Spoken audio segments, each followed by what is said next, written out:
Hello, everybody. Hello. Welcome back to another Wednesday Night Magic. I am Rogue Link, joined by the Skybills. Skybills. So tonight we're going to be doing 100 card singleton. It is a fan favorite, dare I say, around here. Everybody always gets excited for 100 card singleton. So the best way to describe it is commander without the commander for the most part. There's going to be some exceptions, especially with War of the Spark. You're not restricted in your colors by any means. I think that's another one of the key things that makes it differ from commander, as well as, of course, we're restricted to standard right now in terms of this. But other than that, other than all of those big exceptions, it's kind of like commander.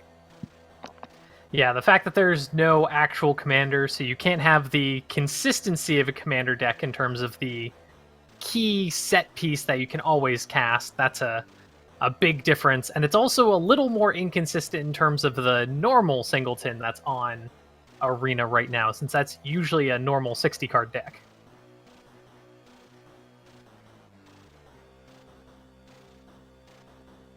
But things are good. I'm looking forward to seeing what people brewed up with 100 card singleton for these this new set that's out now. So, Rogue Link, how do you feel like War of the Spark has changed the standard format in particular, and all the other formats we do with it in Arena so far? I think War of the Spark was dumped on everybody, and Wizards just said, figure it out, and then bailed. I don't think they were quite that curt, but you know what? That's a pretty good illustration of that. I'll give you credit for that one. There's certainly a lot of decks going around right now. Stuff definitely hasn't stabilized yet.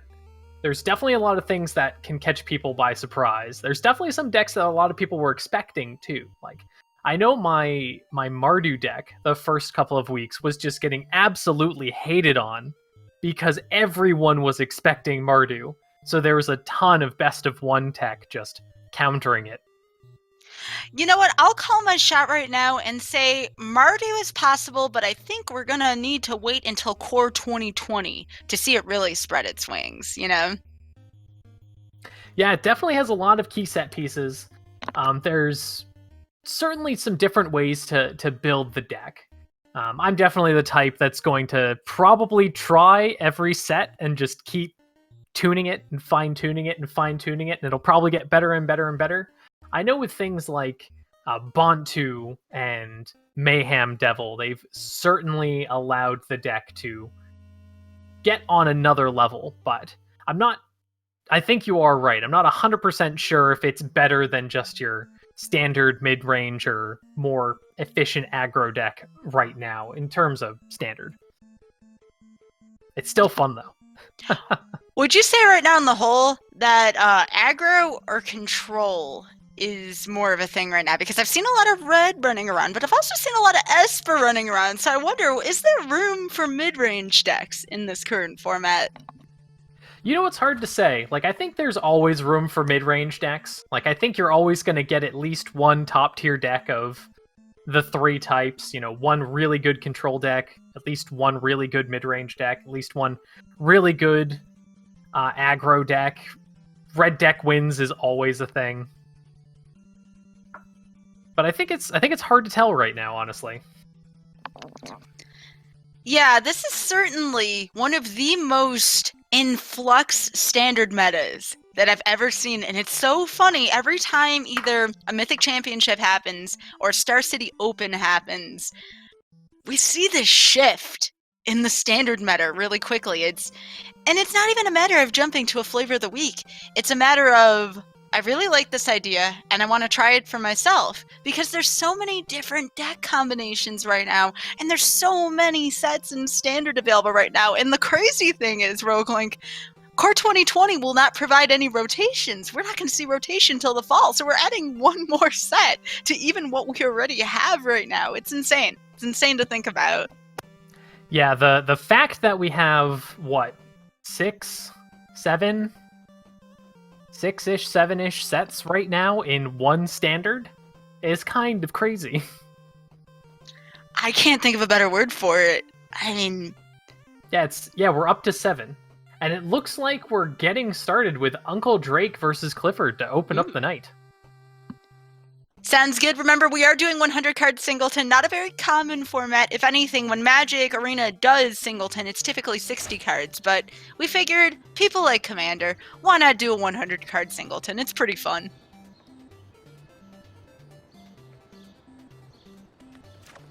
Looks like Uncle Drake going for more of a Dimir control strategy, if I had to guess. Considering this keep. You know, prior to tonight, I really thought this was purely a 2-color format, but this can actually go to 3 cards. We have so many different types of special lands now. You have Rupture Spire still in Standard. You have the Guild Gates. You have the, I'm looking at Guild Mage's form right now, drawing a blank. You have the multicolored one with the Guild Gate. I mean, there's so many different things that you can cast here that I feel 3 colors is viable, but you have to do it very carefully. Yeah, and I definitely think there's certainly a lot of multicolor lands. If you go 3-color, I believe you end up with 9 or 12 different lands that can tap for the 2 colors. So even without the tap for any color lands, you still have quite a bit of fixing in play right now.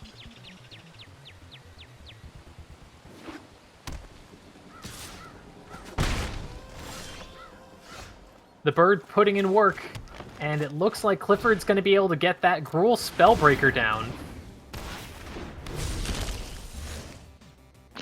Also, the card I was looking for is Gateway Plaza, Evolving Wilds, and Rupture Spire. All cards that are capable of pulling any color. And that is an in Bolus's clutches I see in Clifford's hand. I mean, we won't see it anytime soon, but dang. It's a pretty good card to put in any deck that runs blue in 100 card singleton.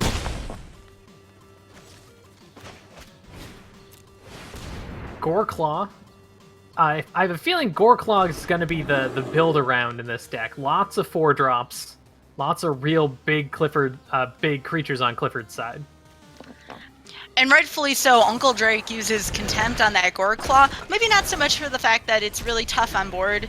It's because you don't want something huge coming out of your opponent's hand at this point. So good read there on the Contempt. Definitely the play there. Ooh, and an Ugin. That's going to be fun. I wonder if Uncle Drake has any big colorless spells in this deck. Every problem has a solution. Let's start by taking you out of the equation. Ral's a really interesting card for this deck. I like it.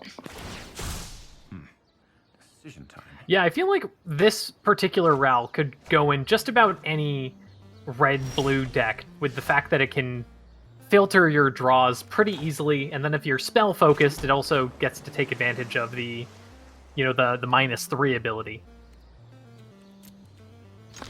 Yeah, and typically in the Drake's decks, and even in some of the Grixis control decks, we see both rails too. You know, normally one deck can tend to lean towards one or the other, but both rails are legitimately good. Of course, Tiny Rail, and I say tiny, I mean 1 less mana, causes so many different combos to happen as well. So yeah, Rail's great choice for any deck that runs Izzet colors.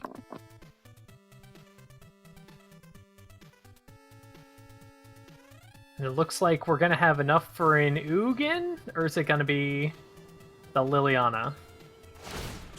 Well, Checking the draws let's see what the first, wind that makes blows in. sense.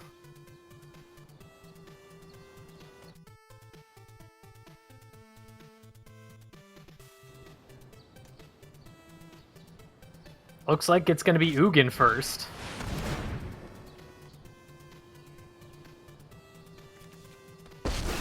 Ugin, pretty interesting Planeswalker. I haven't been able to play with it myself or seen much of it, but it's really good at just locking down the board by either destroying a multicolored creature or being able to make pseudo-morph cards.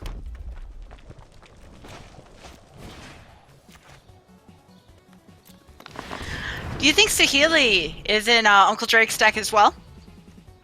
You know, it wouldn't surprise me. There's a lot of... Well, we actually haven't seen too much of Uncle Drake's long-term strategy here. It's been mostly a lot of walkers, but it doesn't quite seem like a Super Friends deck. Another time, Planeswalker. I also like the Tibble in there because when you're running something that's more of a control build, preventing somebody from gaining life, pretty good, to say the least. But now Rel has been brainwashed, and that very much complicates things for Uncle Drake. Right. Fortunately for Uncle Drake, I don't think Clifford has that many instants or sorceries in their graveyard, so the -3 won't be doing too much. But that filter is still going to be pretty useful.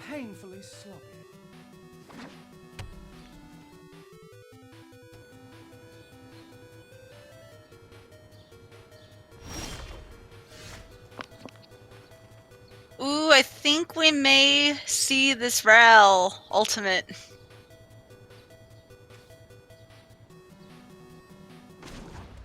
There Yep. it goes. Yep. I have just the thing to take you out for good. And that's going to be really interesting with this Neoform and Applied Biomancy. But I don't know if Clifford's going to want to Neoform their Spellbreaker.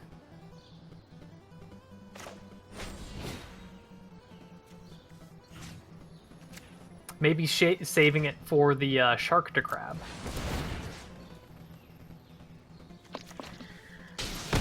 Shark to Crab is so good and limited, but I didn't even think to put this in a 100-card singleton. Yeah, 100 card singleton is definitely one of those decks, or definitely one of those formats where you run the best of something, and then you run the not quite best of things, and then sometimes you run the not that great as well, just to make sure you have that consistency.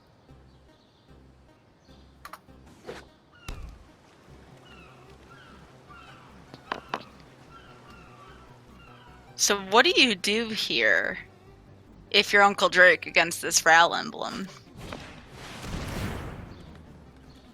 Is that a Drowned Secrets? That is not what I was expecting to see at all. Listen up, and I'll teach you a trick or two. Uncle Drake still holding on to that Ritual of Soot to get rid of the Spellbreaker, I'm guessing. The There we go. Nif Mizzet should help here as well. I don't think it can be cast yet, though, unfortunately. Missing a red or blue source. Such a tough one to cast. Oh, but there's the blue. Oh, there's a card I'm very partial to. Hello, Galta. Good old Gulta. Niv in the Gulta would be kind of crazy. Is Niv a 6/6? No, Niv is a 5/5. Okay. So next turn, Niv into Gulta. That's insane.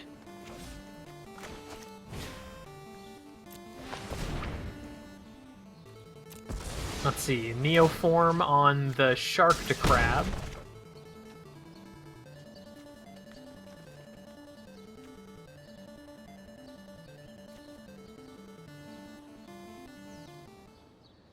I think. Maybe not. I think I might have missed something.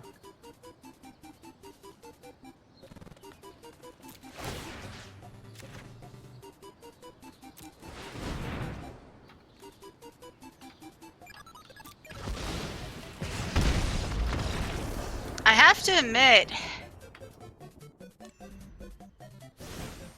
And Uncle it Drake looks is. like Oh, looks what like happened? there was a game win Mhm. somewhere, but the screen seems to be frozen, so I'm not quite sure who it was. That's unusual. I hope nothing happened on Arena's end.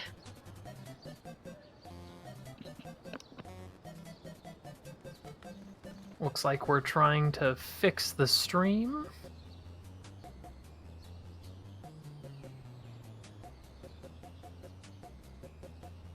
Clifford's display seems to be coming through just fine, but not quite for Uncle Drake.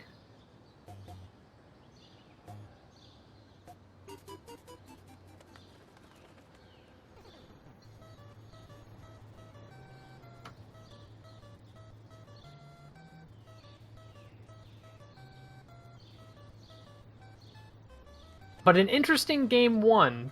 Kind of a little sluggish. I feel like we definitely saw Clifford's game plan, though Ral was probably the one winning the game there. Yeah, and it's funny because the Ral won the game for the opposite side, and that's just how powerful Embolus's clutches can be. I was talking about that at the beginning of the game. If I know that's in my opponent's hand, I'm pretty terrified of it in this format.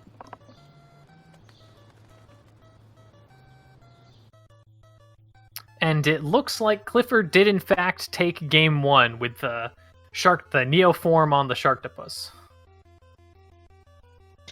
Sharktocrab is so odd. It's such a great card, though, and I was actually thinking about it. I was looking up exactly what the card did just now, and it has the ability to tap a creature an opponent controls when one or more +1/+1 counters are put on it. Now imagine, if you will, Sharktocrab and Proliferate. Alright, that's just mean. If by mean you mean an absolutely glorious build around that would never work, then yes. I need to read Sharktocrab's text. Hang on. What if you did that and used I think it's called Simic Ascendancy? What if you did that combo? That feels really good. Did I just come up with another standard deck idea? Standard deck or Jank Brew, you'll never know until you try it out.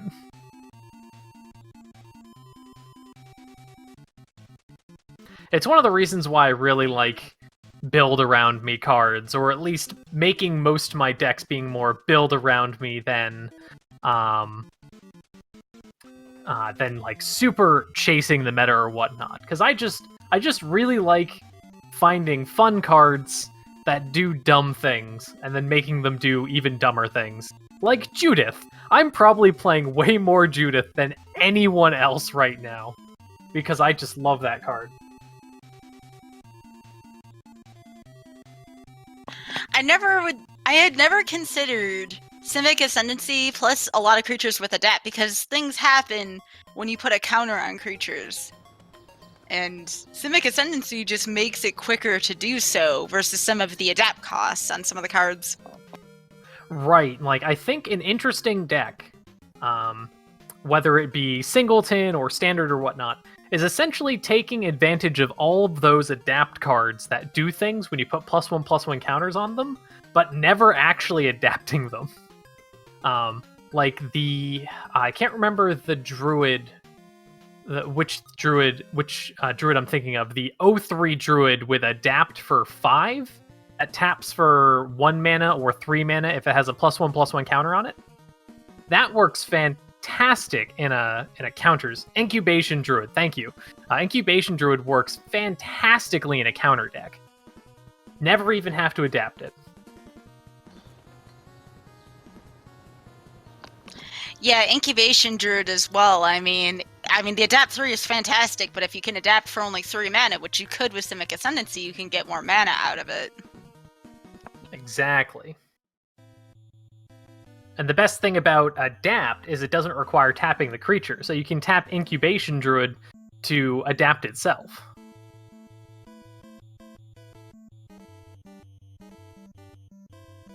Right, a Johnny with Incubation Druid is very good. I've played those two together with my green-white counters deck that I have running around right now.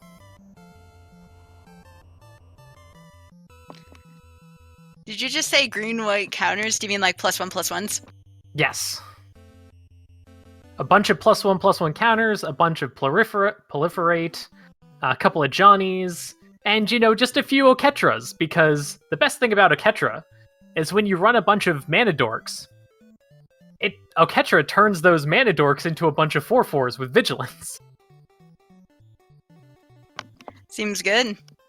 Yeah, it's a pretty fun deck. Again, it's not super meta-focused. That's probably one that I might actually tweak and tune to be a little better for the meta. as opposed to my Rakdos Aristocrats deck, which I'm probably just going to mostly keep as is because it's just really fun to pilot. You really want to see more power to the aristocrats, huh? I mean, I'm happy right now, but if they drop more aristocrats cards into my lap, I will not complain.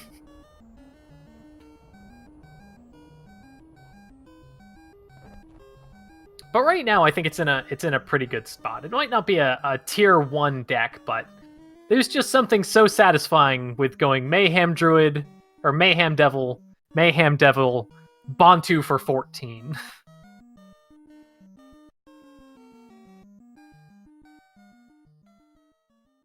And it's funny because I've done that more than once.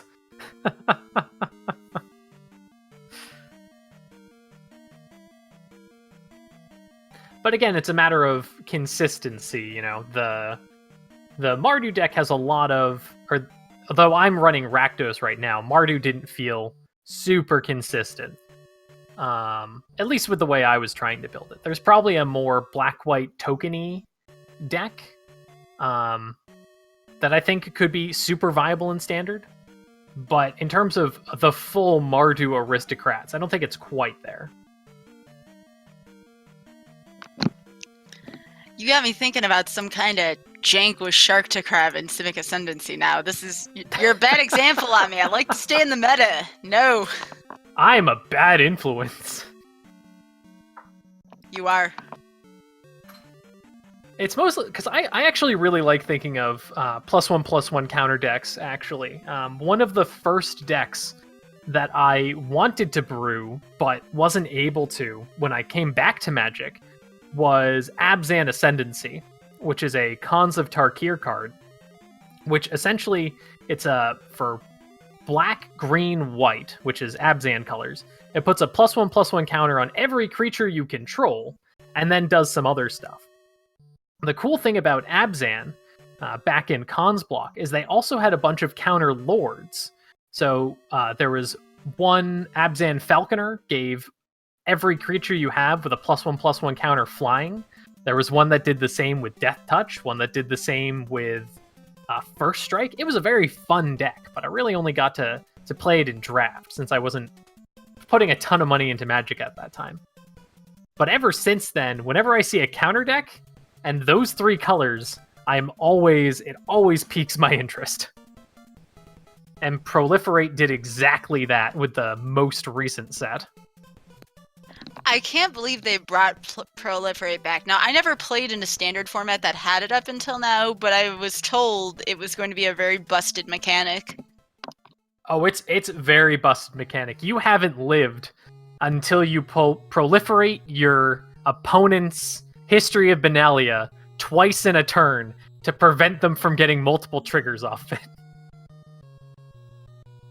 Yes, that works. Oh my goodness. So basically what happens is, well, if you do it on your turn, I believe when it hits 2, they still get the knight.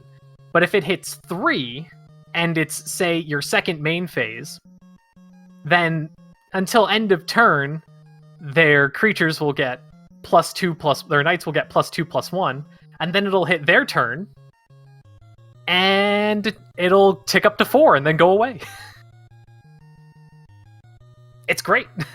Although it might just straight up go away when you proliferate it up to 3, but yeah, you can totally use it to just mess with certain saga cards.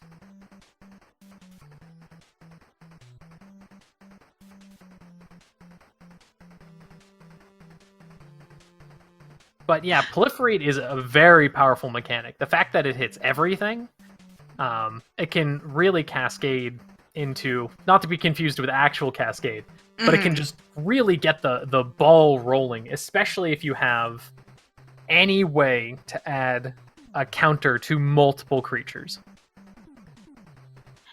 Yes, I'm trying to find the name of the land that enables you to do that. Because there's a land in this format that allows you to proliferate.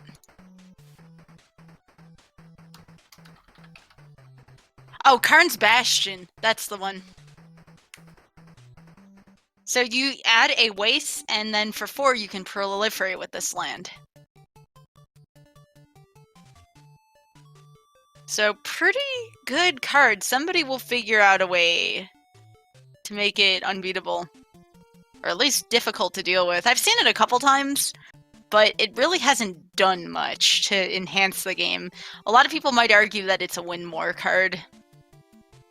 Oh, Karn's Bastion? Yeah, it's slow. And this current standard, if you're going to be slow, you better have a darn good reason to be slow. Yeah, it is a very quick standard, especially with a lot of proliferates coming down on turn 2 or turn 3, where the turn 2 proliferates might be a bit much, but there's definitely a lot of ways to either optionally add a counter or proliferate. Things like that. A Johnny comes down on 4, +1/+1 counter to all your creatures. Or you could, play a couple bodies with a bunch of 1-drops into a Venerated Loxodon, and then proliferate on 3. It's kinda nuts.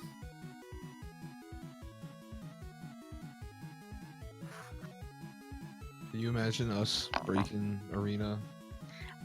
Speedrunners breaking things? Nah. Never heard of it. Purely lies and slander. Mm-hmm.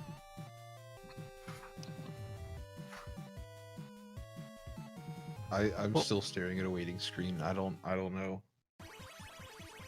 Well, Yeah, this has happened to me before. So what happens is, it freezes both players, and it was either time or I logged into somebody else's computer. But this is a really weird bug that happens in Direct Challenge if it messes up.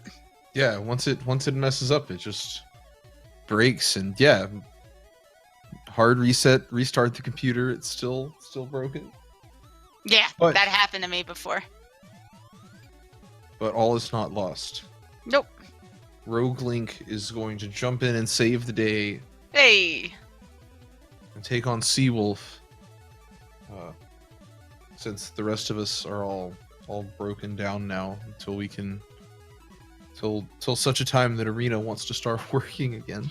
Yeah, sometimes Arena can have an attitude like that. But as with anything with technology, if they can make it, they can also break it. Yep, technology is always very breakable. It's a thing.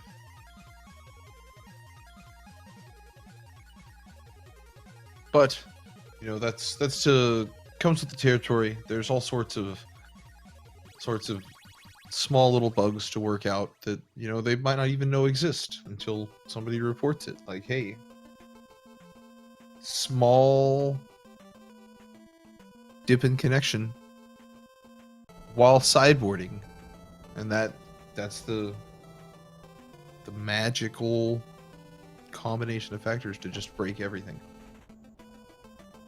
Your deck looked pretty awesome. It's a lot of fun. When I first put it together, it was like halfway between a Spells Matter deck and a Creatures Matter deck, and it just didn't have that identity that you want in your 100-card singleton decks, like in a commander deck, if you will. And so I just went way more heavy on the creature theme, and it's so much fun.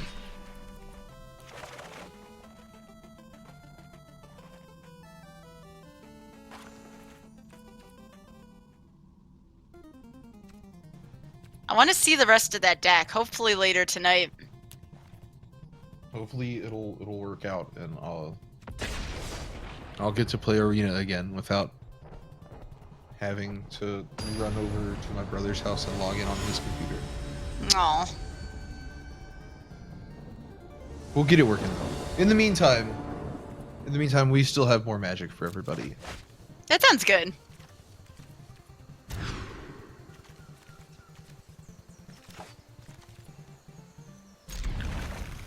And that's a pretty nice little 6-card hand there for Rogue Link, wouldn't you say? Oh yeah. I really enjoy the amass mechanic. set. I like it a lot. That is a very Seawolf hand right there. Yeah, you could say so. Seawolf even made a way to make Bant look like it's pretty controlly, even in 100 card singleton. Props. And with that circuitous route, we'll be able to actually cast all of the white cards in his hand after turn 4, assuming he's still alive, because Rogalink is just crashing in with all of these creatures.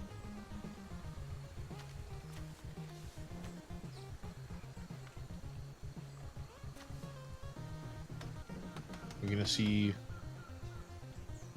a plains and a gate, or 2 gates. 2 gates. That seems fair.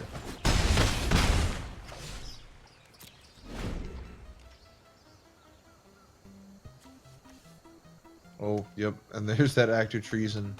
Rogalink signaling it to the crowd. He's got the finisher ready to go. I like the term signaling here. It's appropriate. I mean, Seawolf can only see that, you know, the hand is lit up, but we can all see the card itself is lit up, and that's... Hey guys, look what I got. Now, we were talking about differences from Commander earlier. One of the other big differences is you cannot adjust your life total, which in Direct Challenge, I feel like that should be an option. You know, if you wanted to train against somebody or just have, 40 life for the heck of it. I feel like that might be a really neat feature for Arena to eventually implement, so you can make your own format on this. Yeah, I agree. I think with Direct Challenge being in the state that it's in right now, that's one of the features that's going to make it more complete as the whole program moves towards a complete release, as opposed to just being in a quote-unquote beta state, which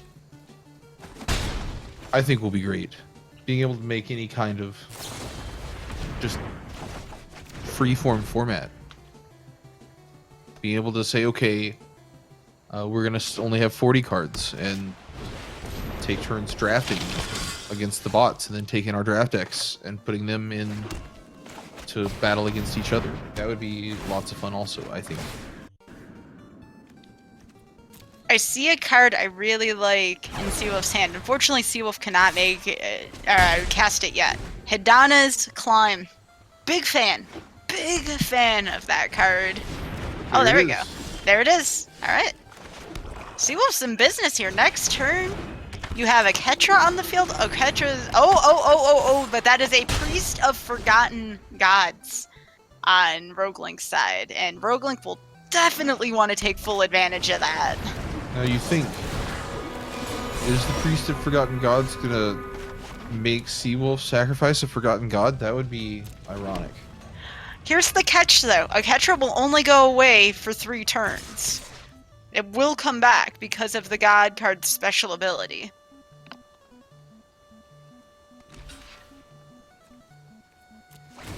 And here it comes.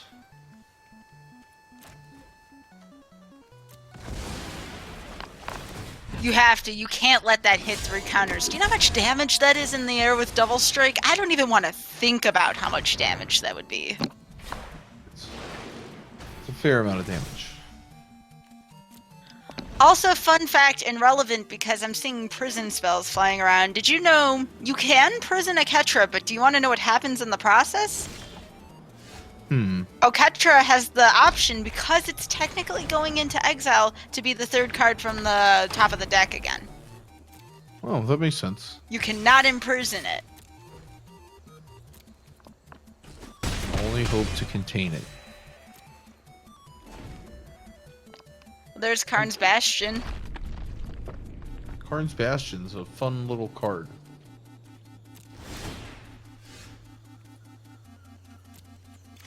You're gonna see Rogalink not sacrificing anything here to the Fireblade Artist. You know, I just noticed something. Luminous Bonds is the perfect answer to Oketra. Because it doesn't exile it. It just enchants it and says it can't attack or block. Yeah, it just kind of sits there and think, hey. Pretty sneaky. But, of course, you're going to want to sacrifice creatures here. It does damage, you get to draw cards, and when you're starved... Oh, wait, what's this? Teferi's Time Twist. Teferi's Time Twist is going to hide Oketra until the end of the turn. And it'll come back and get a counter. That still might not be enough, though, for Seawolf to stabilize here. That's the thing about aristocrats. No, especially with the Tribunal coming out, or the Luminous Bonds, either one.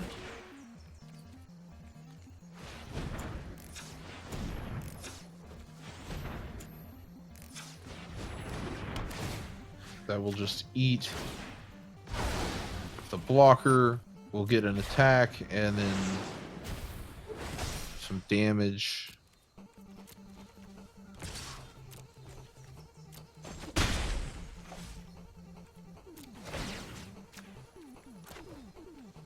And that will do it.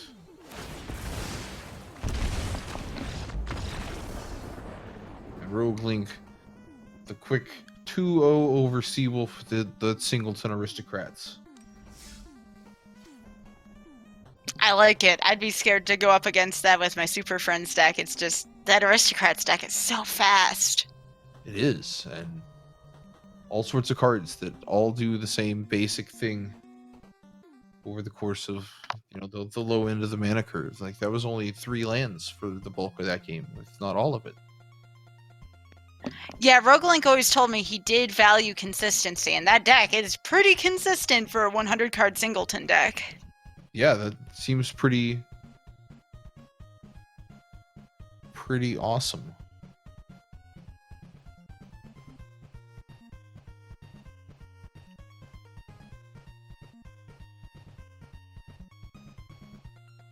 So, Sky, coming up here in just a few weeks. It's what, 3.5 weeks away now? 4.5 weeks? Yeah, May's- 3.5. May's a long month, but 3.5 weeks. We have the Instant Speed Summer Challenge coming up. You excited for that? I think. Oh, very excited about that. Remember, folks, be sure to follow that link below, and you can figure out how not only to sign up, but to support the tournament as well. Yes. If you use the code MTGA Summer 2019, right there underneath the prize pool button is a contribute button. You can enter that code MTGA Summer 2019, and it will add 50 cents to the prize pool for absolute free. Nothing you have to do at all.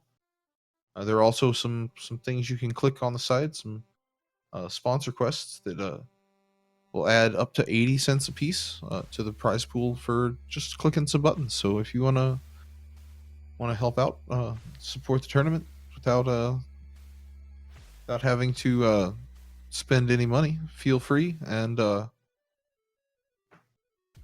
think next week we're finally going to have the merch in the store. Finally, it's Ooh, that's exciting. So, what kind of merch are we going to have, or what can we look forward to having in the store? you can look forward to some t-shirts. We're gonna have some t-shirts, and we're definitely gonna have some mugs. I'm working on a couple of other things, but I gotta get some other designs made up that'll work for those kind of other items. But we might also have a hoodie. Everybody likes hoodies. Put with the dragon on it. Everybody likes dragons, right? Oh, yeah. Lots of gear featuring the cool Team Instant Speed Dragon.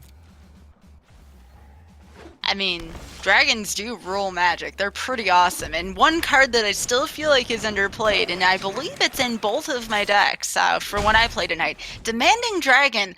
I want to see a deck that fully utilizes and is consistent at using Ilharg, the boar, plus Demanding Dragon. Now, for those of you who don't know, when Demanding Dragon hits the field, the opponent either has to sacrifice a creature or pay 5 life. And Ilharg forces the creature to go back to your hand. So if you use Ilharg's ability when attacking, Demanding Dragon hits the field. I believe it's also swinging as well. So much damage. There's a lot of damage. Big fan of Demanding Dragon. Big fan. It's a shame we don't get to see it more in Standard currently. Now, Rogue League said he had a different deck, but look at this. This is the same thing. Red aggro, just only red.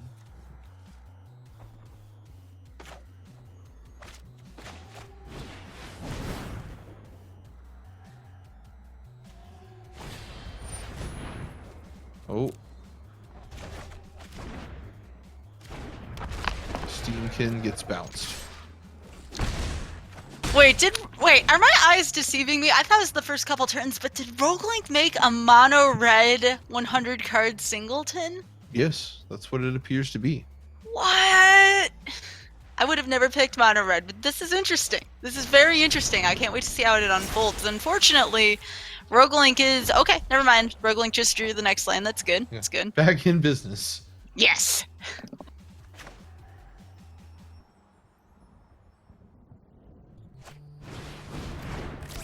Roguelink was in the process of thinking there for a second. Thinking? Playing red?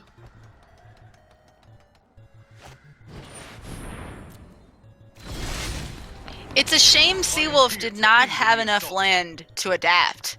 Putting an 8/8 on the field just seems really good right now. Share in my light. Yeah, that seems alright.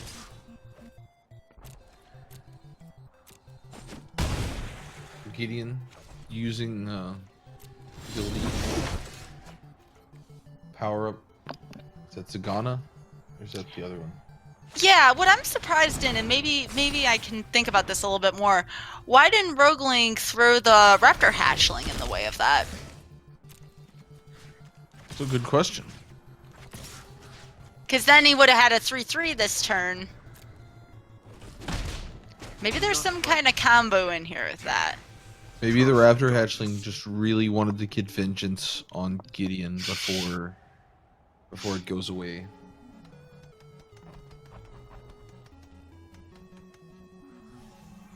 Seawolf is a little short on creatures right now. Just a little. Again, bouncing that Steamkin before it can turn into anything dangerous.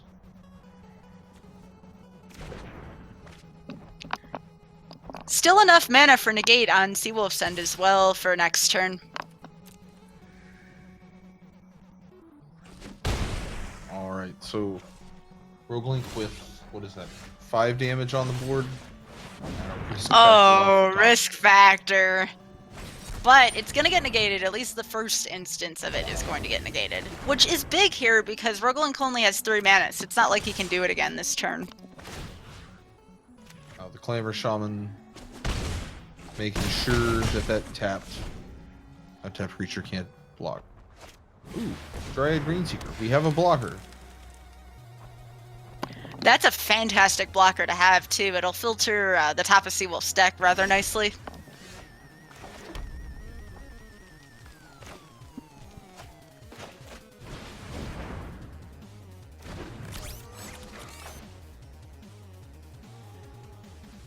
Alright, See Red coming in on the Clamor Shaman. Ooh.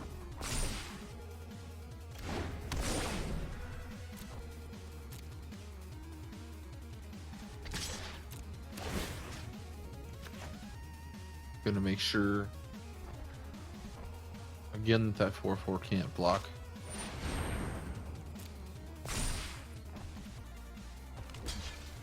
And getting an indestructible and a counter will stop Seawolf from taking any damage this turn.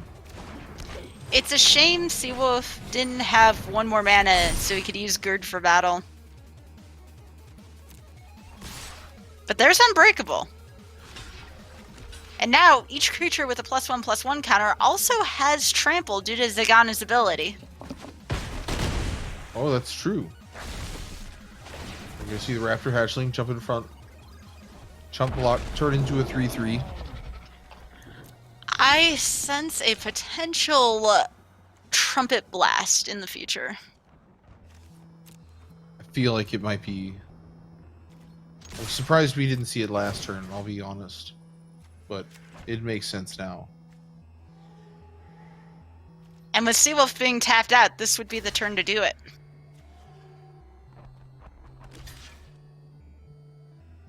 Most definitely. Most definitely.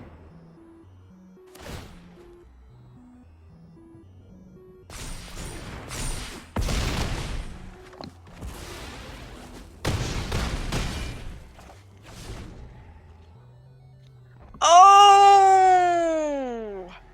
So, leaving the Firebrand behind. No, because they got a head trample. Dang. That's tough. Seawolf taking game 1 on 1 life. With math. Math. Math is for blockers. Seawolf had the math that time.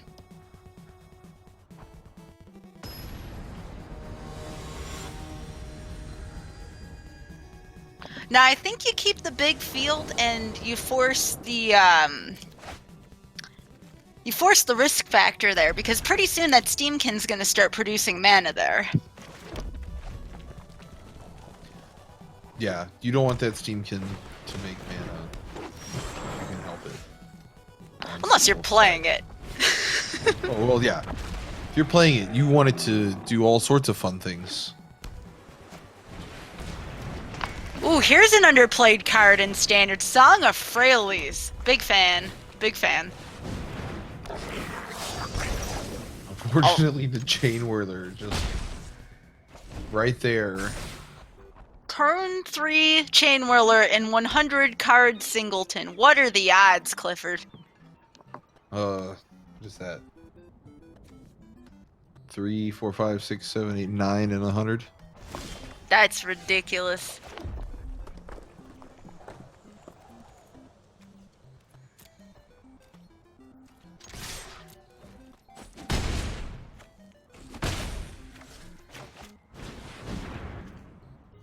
But I think next turn we will be seeing Shark to Crab.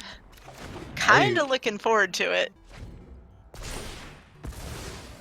Well, especially with that Plains. Makes it not painful. Mm-hmm.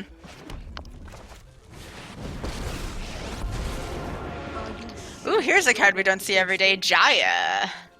Extra damage. You gotta love it.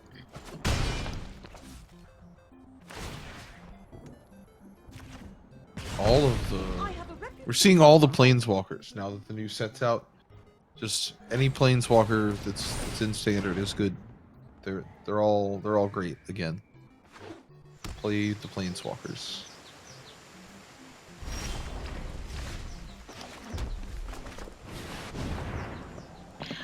Even the uncommon Planeswalkers are really good. I could not believe how well and playable they made the uncommon Planeswalkers. The uncommon ones I was really worried about, and I think they're gonna end up... I'm building a Ravnica cube that's just set on the plane. And I think the Planeswalkers are actually gonna make it in. I was really, really worried about it. Jaya here looks like she's single-handedly winning this match. I believe she's doing more than most of the other walkers have been doing so far tonight, except for Ral, but Ral did it for the wrong side, okay? And Seawolf concedes because he can't kill the little guy.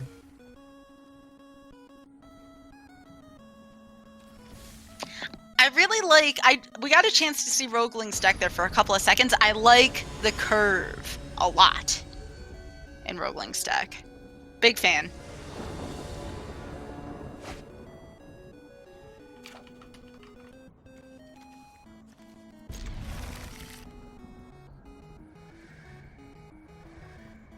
All right, on to game 3.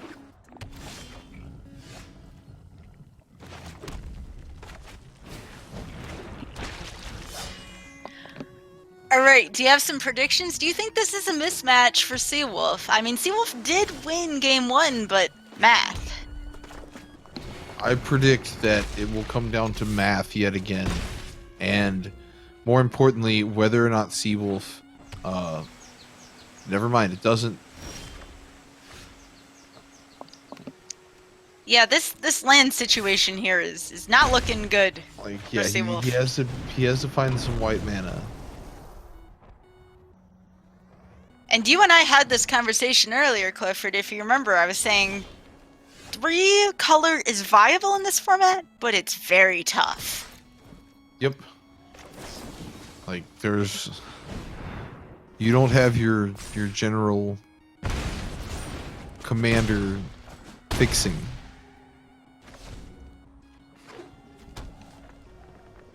Only the arena level fixing that we have here. But there's that white land now. So now what does Seawolf do now? He wants to obviously gain some life. Ajani seems like a good way of doing that. Fortunately for Seawolf, Roguelinks, due to the mana restriction on Roguelink's side of the field, he doesn't have a way to generate creatures with, you know, any kind of power of any sort. Oh, at this point, Roguelink is kind of stalled out on 2 mana. And we're seeing Song of Freyalise come out. And more life gaining. Now do you see the benefits? Yeah, if you're a red deck, you do not want to see any life gain of any kind. This is why Ferocidon was good before it was banned. And then you also have now new Tibalt, which, by the way, uncommon Tibalt better than Mythic Tibalt. Very silly to think about that way. I have to say that. Deliver us to victory. And now we have more Ajani's. It's an Ajani party hanging out over on Seawolf's side. Do you see the benefits of peace?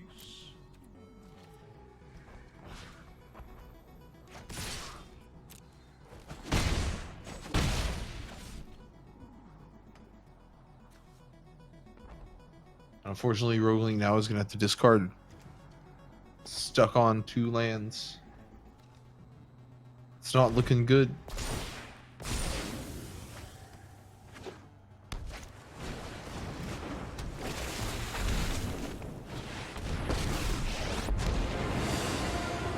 We see a third Planeswalker Strength is our strength. on Seawolf's side. Strength is born of struggle. As if there weren't enough enchantment people on that side.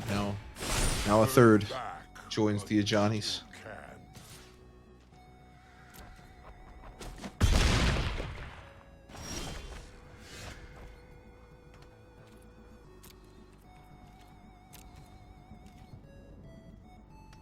This match has suddenly turned around, but for all the wrong reasons.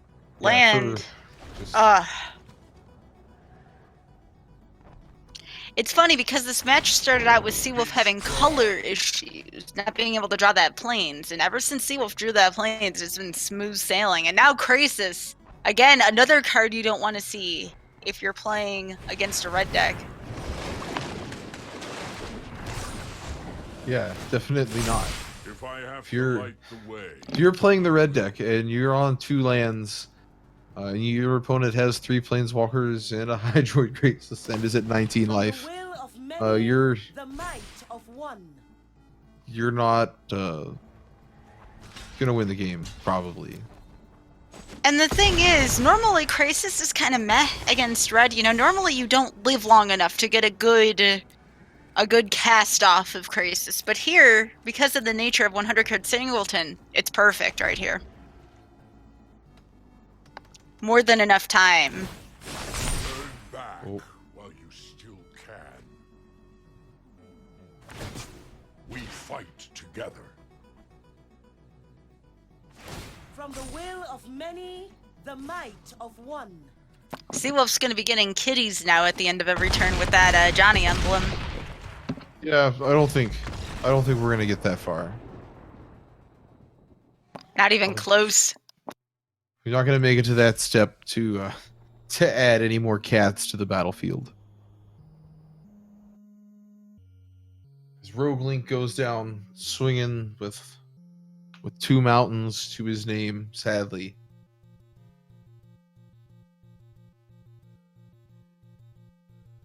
We didn't even get to bring out Ganon. No Ganon tonight for Rogue Link. You really wanted to see that, did you? I mean, who doesn't want to see Ganon? Like, that's how you know that the other person is the hero of time.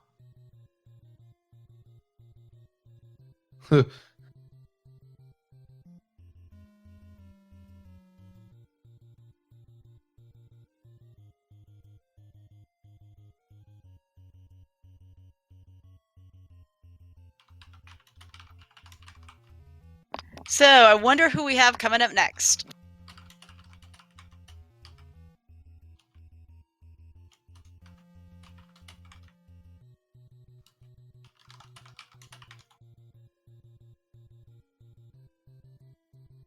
It looks like we're gonna get Uncle Drake back in because his reinstall has fixed his problem. I'm still in the middle of my reinstall, so Also, I do want to let the crowd know Seawolf won that match. oh yeah, Seawolf won that.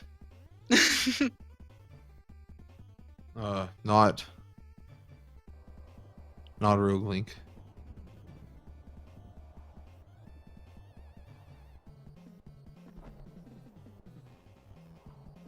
All right, so are you going to be facing off against Uncle Drake again? I think we're gonna have Rogue Link facing off against Uncle Drake because my reinstall just finished actually, Oh, there you and go. it's working. I'm back at the right screen. There you go.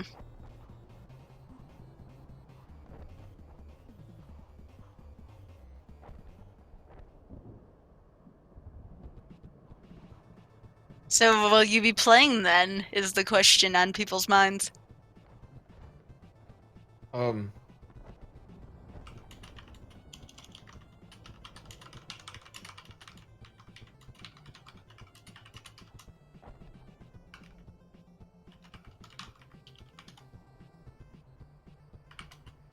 Let's find out.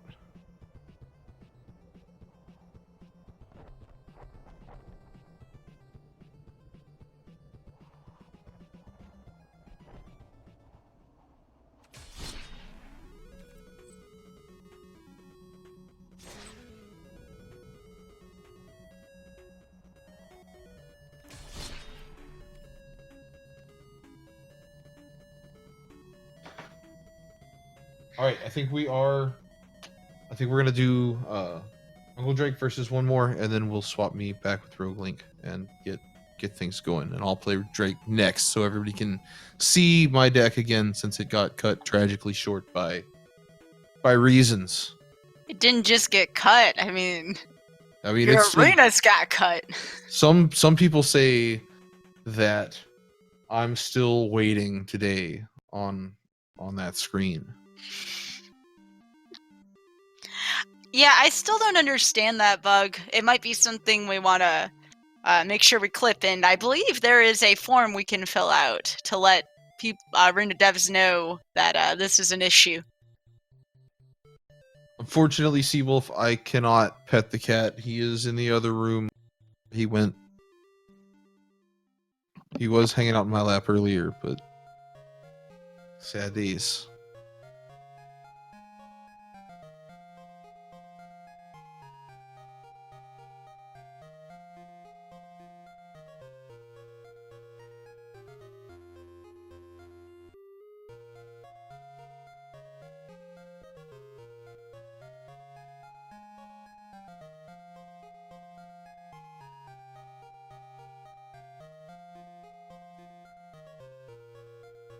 All right, so we see in Seawolf's hand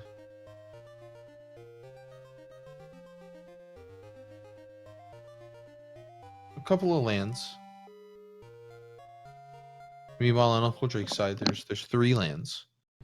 So hopefully it won't be lands that are the delimiters.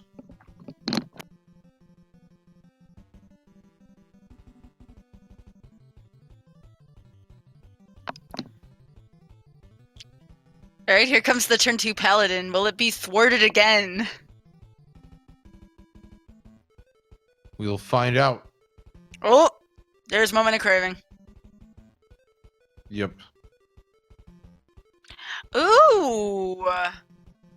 Going for the Ashiok so you can draw a card. I see.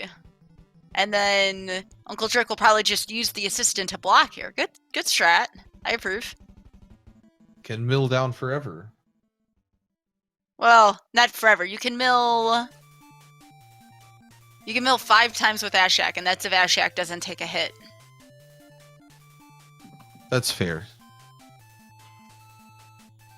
And the Moment of Craving does combo with the Paladin a little bit for Uncle Drake, because it'll make the power less when it dies. Much like Dreadhorde Butcher and Finality, if you play them together, they don't combo at all like I thought they did.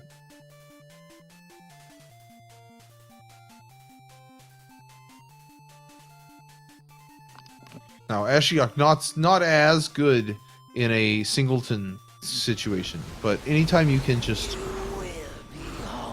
eliminate the graveyard, it's always good, and milling is fun. I enjoy the mill strategies. I think at this point, Uncle Drake knows Seawolf's short on land, so I think Uncle Drake is trying to just see if he can get some lands off. And I believe he already did draw some lands off with Ashiok. That wasn't a total failure there. No, you're right. And see, just like that, the Paladin will gain 1 life for Seawolf with the Moment of Craving, knocking its toughness down to 1. Hey, and we have a land. It's not quite the land we want, but it's a land we need. That is funny because Uncle Drake probably wanted that Plague Crafter a turn sooner. Only way. Then he wouldn't have gotten 2 for 1. Yeah. It would only cost, the 3 life on the other side, which is negligible. Motes in a vast multiverse. Now, Ugin. Truth lies beyond Ugin's gonna vision. make a dude and have a card hiding underneath the dude. Now Seawolf is drawing out of these mana issues. Have you ever lost a home? Yeah, Branchwalker could be a real lifesaver. Explore is just a fun mechanic. I really enjoy it.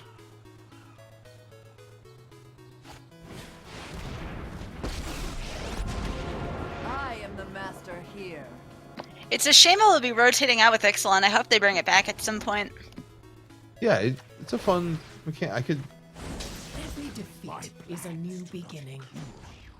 It's a mechanic I could see coming back in on a Zendikar world, except they destroyed Like a Zendikar. fun new toy. I guess kinda. Does Zendikar still stand, or has it been just completely annihilated by Eldrazi? That's a good question. I have to look up my Battle for Zendikar lore. I will teach you with me. I didn't play during that set, so I don't have any frame of reference. I really like the synergy between Ugin and Liliana. Can sacrifice to get the cards from that.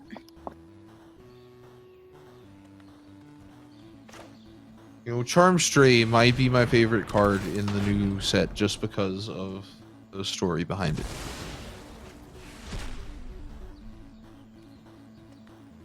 And not even the card itself as much as the art on the card. Waste not, want Yo, not. that Plague Crafter combo with the Ugin. Ether itself serves me.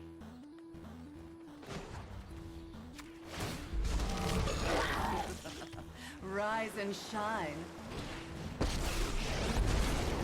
You should be Seawolf facing down an army on the other My side. friend is here to help. Army of tokens.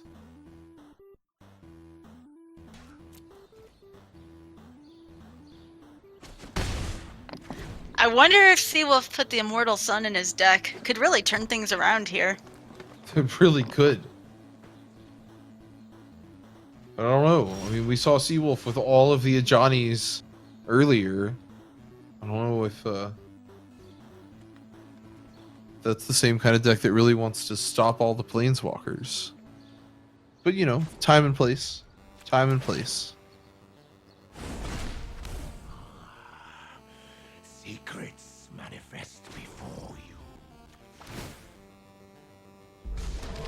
And I never thought I'd see the day where on the field there's an uncommon, a rare, and a mythic rare planeswalker all in the same field. You know, there was a time when I didn't think we'd ever see a mythic rare, but look at here we are now. Get off my lawn. Oh my. But no, like, it's crazy. And I think it's actually for the better if they can print planeswalkers at different rarities, even going forward. Even if it's just a gimmick for this one set, that's fine. But if they use it for design space going forward, I think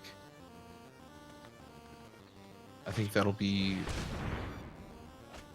a good way of, I don't know. I don't want to say phasing out enchantments, but you can like kind of replace some enchantments with planeswalkers with the static abilities, and it's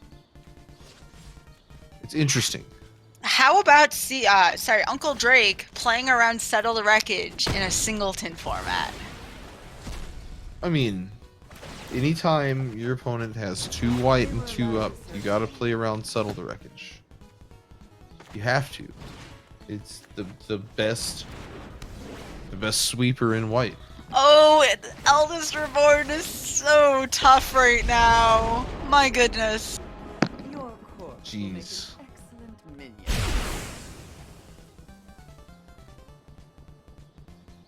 Goodbye.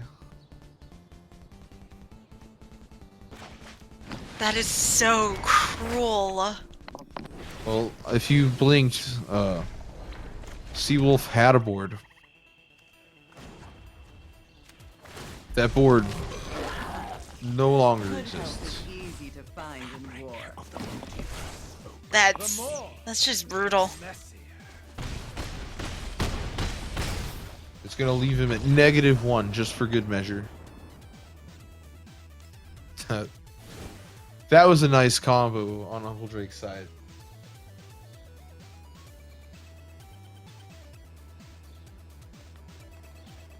So now on to game 2. And Seawolf was very land starved as well. Yeah, if you start the game, spend 6 turns on 2 mana. That's hard to come back from in any format.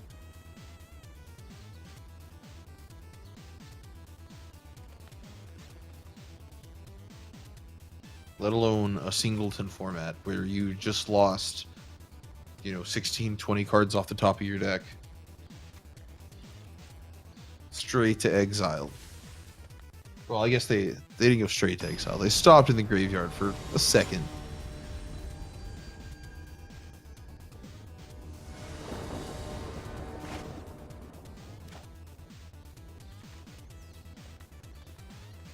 So, All right, Wolf here we again go. with 2 lands, but a Llanowar Elf. The all-important Llanowar Elf that is totally not going to eat a dead weight immediately, or a moment of craving, either one. That's why you gotta play the Sloth. The Sloth survives. But the Incubation Druid will also survive. No, it won't. I lied. It'll get moment of craving.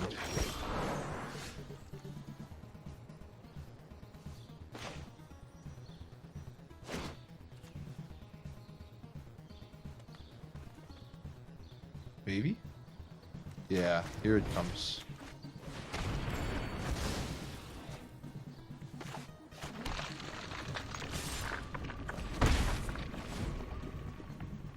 So with both of the mana dorks getting punked, Seawolf comes back with a Pelt Collector. We're gonna hope Seawolf can find another land, draw out of this. But in the meantime, there are lots of 2 mana things that he can be doing. Ooh, an interesting play. 3 lands, though. Seawolf offered the trade and then traded the card in hand instead for the Death Touch Poisoner. I think we're gonna see Chupacabra here. Would not surprise me at all. You use that on Pelt Collector. Pelt Collector gets out of hand very quickly. And right now, there's no way for... Oh! Going with Angrith instead, I guess, for the card draw. That seems reasonable. I was gonna say, Seawolf can now disperse his way out of that Chupacabra, but he has to leave the mana open. I very much doubt he's going to do that, considering how much mana he currently has. Yeah, that's... Well, we are going to see the Perilous Voyage, which is just going to kill the zombie token, because tokens can't exist outside of the battlefield.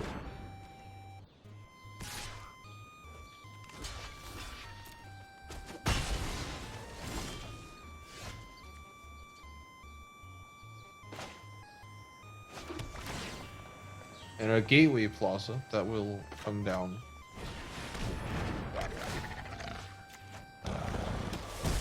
Unfortunately, using the blue mana to kill the token was not able to save his own creature.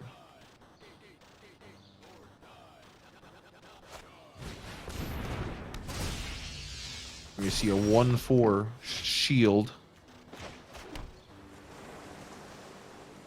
Hey, you know what? It works. The only problem is that both of his creatures have menace right now. Because of Angrith. Doesn't attack, though.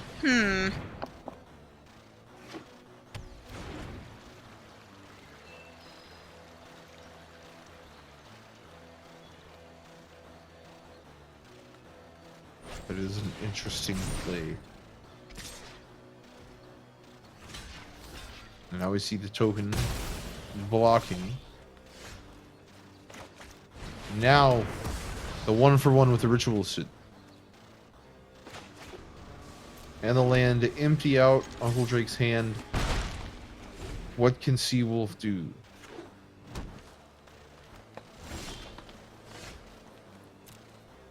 Well, he certainly shouldn't disperse.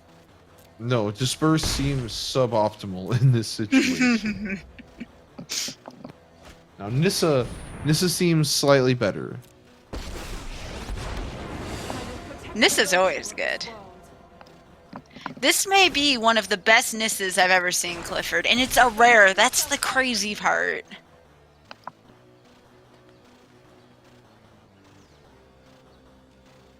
And that Courage in Crisis. Oh, well, it won't do anything because you can't... Oh, Seawolf trying to save his land, but the Disperse is only good for non-land permanents. Well, that doesn't happen. Sad days. How often are you put in that situation? I want to return this land to my hand. I want to disperse my own land creature. Don't you love Singleton? It's I great. find comedy in that, but right now Seawolf can at least get rid of Angrith here, so that's good news. Can and will. And the Disperse can now save... The only thing to I think Uncle Drake needs more lands right now. my assistants are painfully sloppy. Goodness. Now the Disperse can kill a token. But do you want to use Disperse to kill the token? Not sure about that.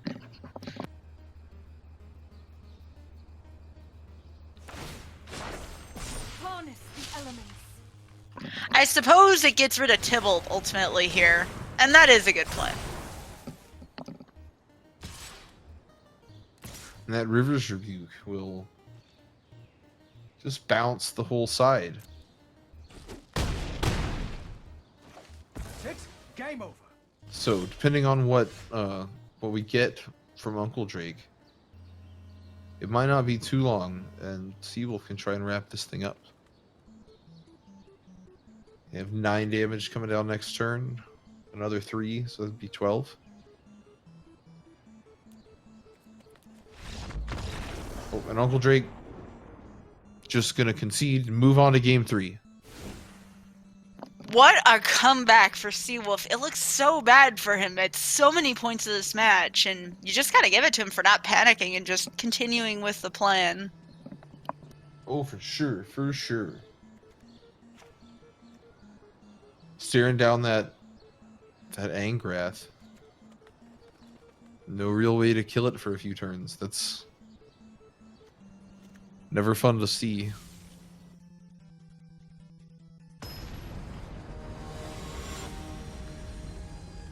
So now game 3. Uncle Drake gets to go first.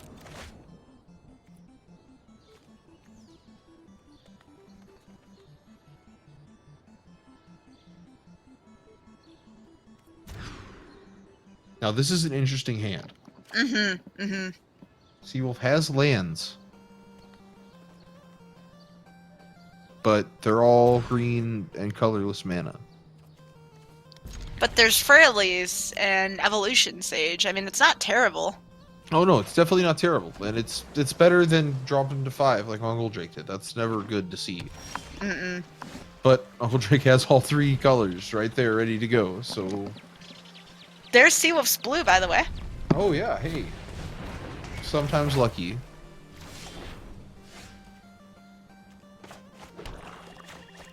I like how you use the word sometimes there. Well, I mean, if you don't get it, you just say never lucky. So Yeah. sometimes lucky. What a Evolution. peculiar start. I really like Evolution Sage. Yeah. I feel like there's some kind of engine there. Just haven't built it yet. I'm too busy casting Thud on Dreadhorde Butcher. Or the other one, Abnormal Endurance. Casting Abnormal Endurance on Dreadhorde Butcher might be my favorite thing to do right now.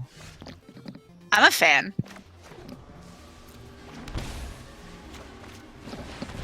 So, this is an odd situation, Clifford. There's not a lot of interaction right now. Things are just kind of happening. I mean, Ooh, let's see what we Ral came down, got bounced. Outside of the Llanowar Elves, the board's fairly clear. How about that Awakening, though?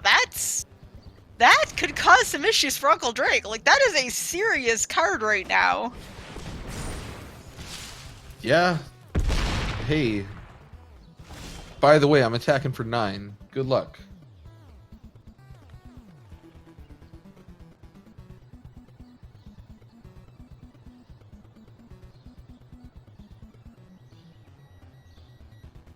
So now Uncle Drake is staring down a very large land, and yeah, not much you can do there. These are sentences you don't say every day. No, no, you do not. You gotta love where this sparks. Hey. So many great versatile way, cards there. attacking for Well 9. done by Good Seawolf. luck. 9/9 land wins it. I feel like we're back on Zendikar again. This seems like the kind of thing that would happen on Zendikar. Yeah, just that's insane. Now Uncle Drake is staring down a very large land. The only thing you risk, though, your opponent's playing blue, and this is why this move is so gutsy. The bounce. It could happen. You're playing against anything that runs blue. That land gets bounced. It pretty much destroys the card.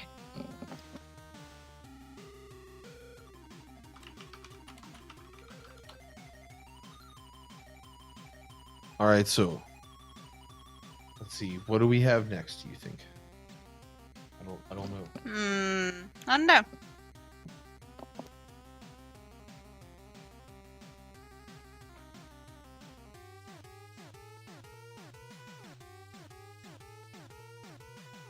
Let's find out.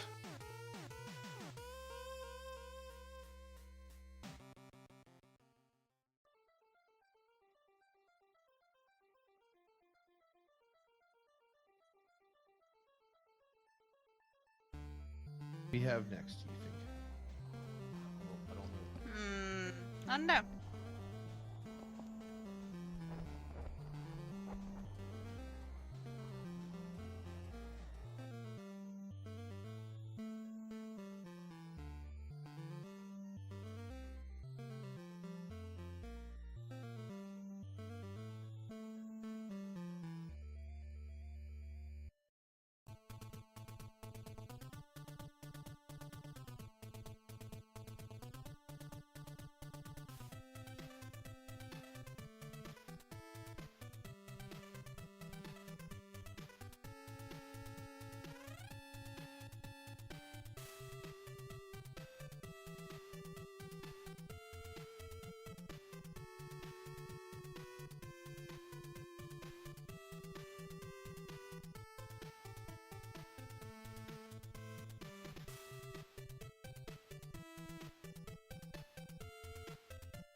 I am discussing with people the next course of action.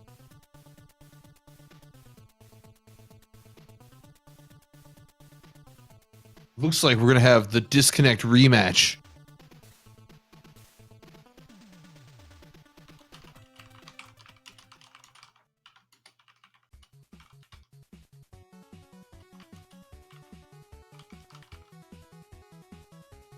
But before that,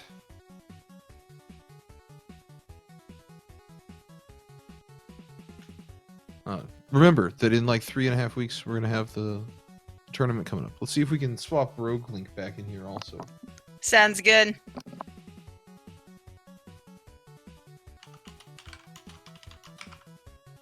What? Oh, Who? King of the Devil. Hi. I've been summoned. Yes, you have. All right, What's your well, ability? Good luck, y'all. Let's see. I'd combine a Johnny and Tybalt. Got it. So you summon 0 zeros that ping you for their power with a +1/+1 counter on them. Bam. Seems good.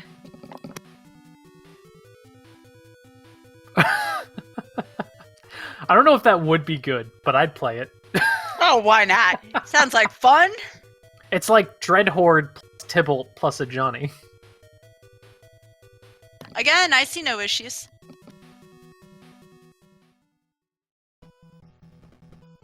So curious to see how this rematch is gonna go.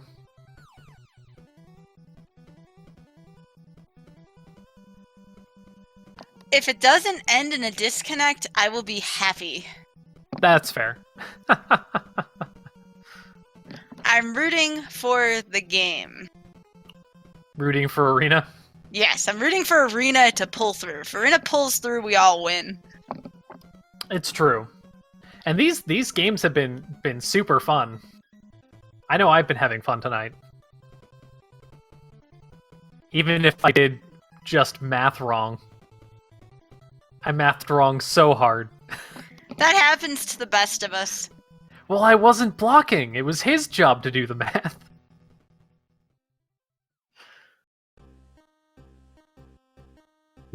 But it happens, you know. Still really fun fun couple of games. So we've got Clifford and Uncle Drake with the rematch. Let's see how it goes.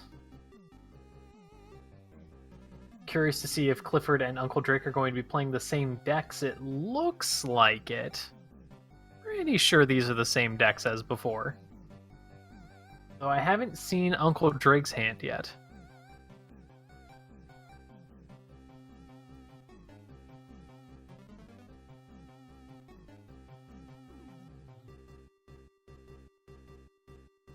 Deep Freeze, commence the end game. Jace's Triumph. Seems good. Seems good.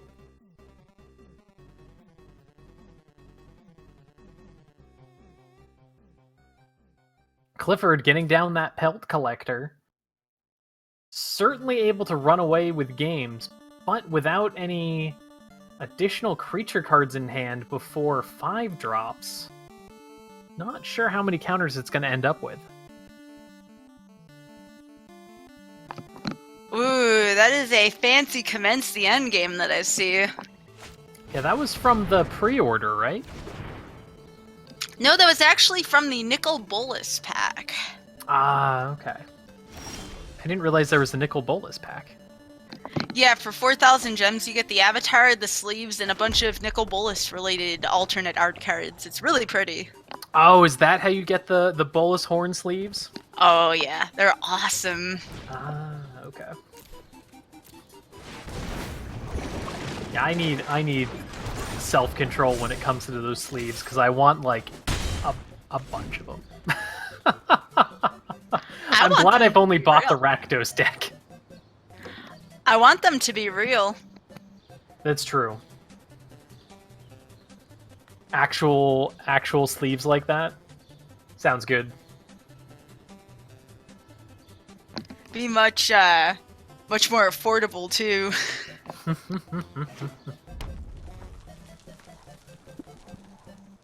So I see we have a good land situation on both sides. You do love to see that happen. Maybe Clifford might be flooding a little too much, but that's not such a bad thing with Taryova down there. Because every time you play a land, I believe you draw a card. So that should work out. Oh, and is that an in Bolas Clutches I'm seeing? That is in fact an in Bolas's Clutches. Oh, that's such a good card in Singleton. I cannot get over that. It is pretty strong, but it is also only as strong as your opponent's deck, so it's not exactly the best against aggro. So that's why you play aggro.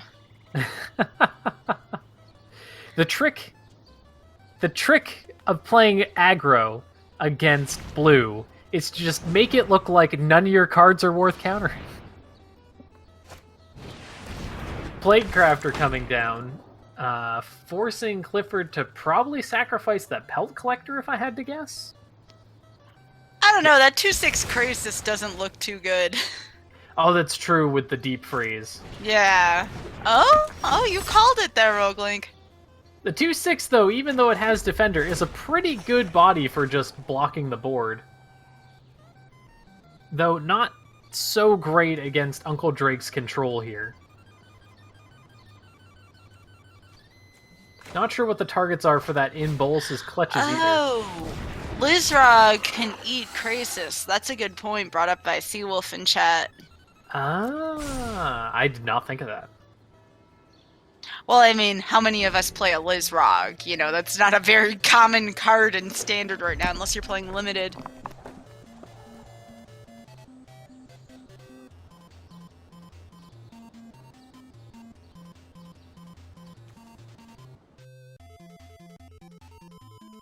Uncle Draith choosing to commence thy endgame. Getting in a big ol' Amass creature.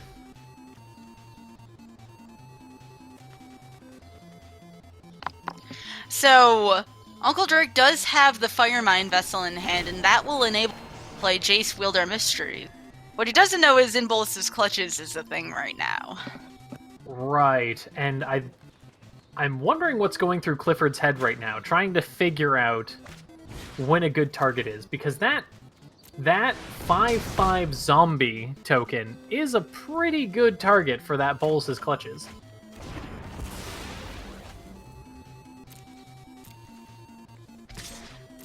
And as if things couldn't get any worse for Uncle Drake, that is a Goreclaw that I spy.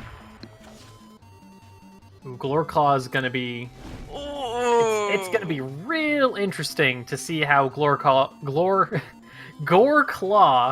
synergizes with the big frog. This might be over with Collision Colossus next turn as well.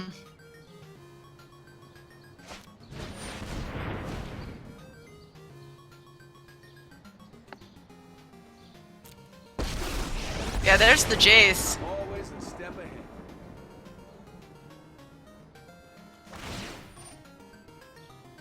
And of course, Clifford is forced to say, well, dang. Ooh, some big pigs put in the graveyard, unfortunately.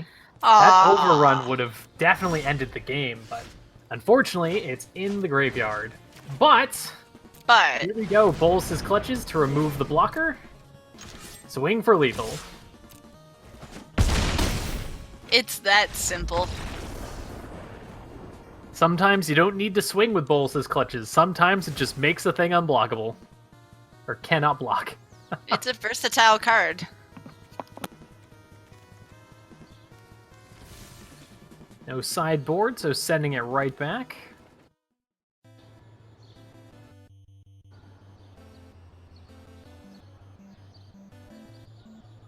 So right now it is currently Clifford 1, Uncle Drake 0. Going Looks into like it. game 2. Going into game 2.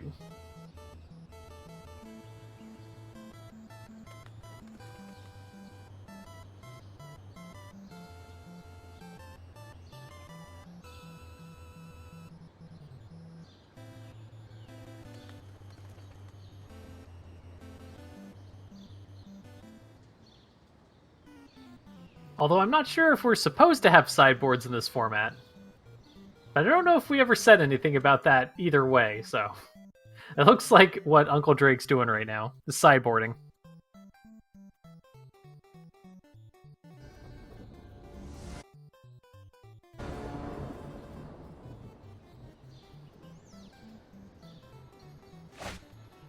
Domri, pretty good. Collision Colossus, pretty good.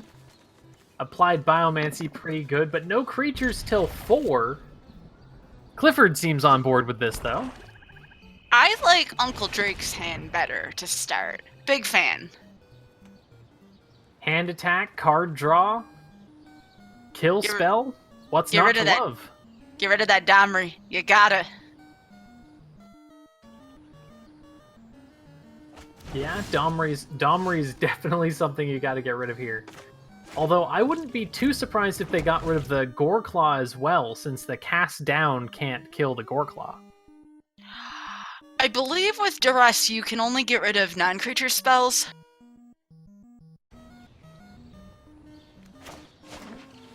With Thought Erasure, you could get rid of it.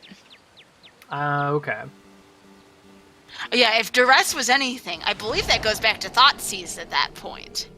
And I have heard rumors about Thoughtseize being a thing Oh again. man, Thoughtseize is so good. Mm-hmm. I came back to Magic and Theros, and there's just something so vicious about a turn 1 Thoughtseize. Yeah, no, before you even put a card on the field, it's just, ugh, it's so disheartening. It's like the black version of turn 1 Scry, except so much better. Mm-hmm. You gain knowledge, too. That's when you pull out the pad and paper and start writing down your opponent's hand. But these lands, though, for Clifford, for better or for worse. Well, he's gonna start being able to drop Goreclaw on the battlefield at least. Yeah, but I think that Water Knot, or Cast Down, probably Water Knot, because I think Goreclaw's legendary. That Water Knot's gonna have something to say about it.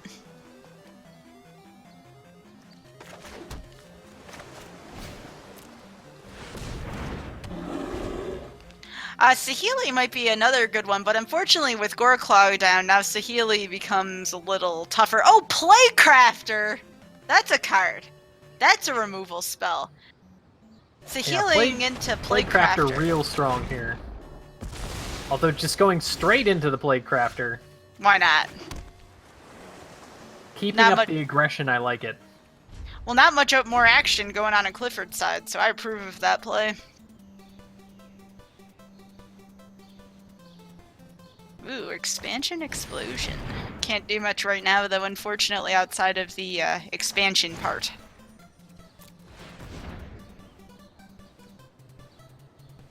Tameo, interesting. That sounds really good right now.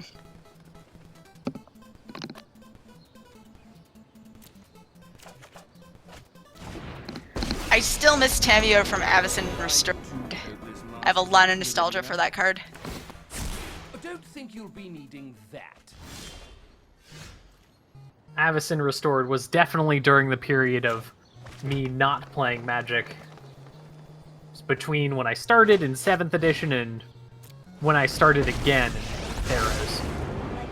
Haven't really had the chance to play with Tamiyo yet. Avacyn in a Strad block, like, it was so good. It's something I would definitely recommend if you have a chance to play in a limited format, and to anybody in the audience, really. If you have a chance to play in a format, play in a Strad block. It's so good. That's definitely one of the favored draft formats for sure. I think my favorite draft format that I've played so far is Triple Theros. Just a lot of fun stuff to do. Triple Theros is good. Triple Cons is also Triple fantastic. Cons is also good.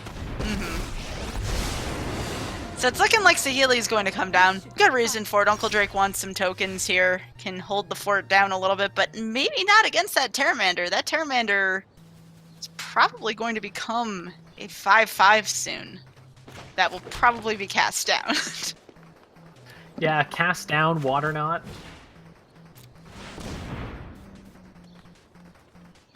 Uncle Drake can actually cast both of those next turn. And that's going to be 2 servos, because yeah, they don't fly, so they're not Thopters.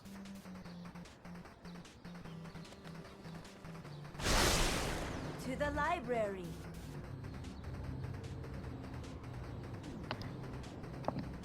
Tamiyo's interesting. I don't think the first ability is great in Singleton, but the second ability, being able to go through the graveyard, that's very valuable in this format. Oh, definitely.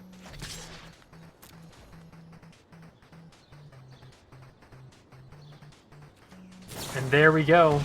The Flying Lizard's getting cast down.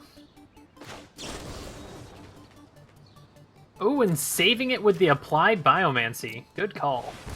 Yeah, I would definitely do that here. That's a good read on Clifford.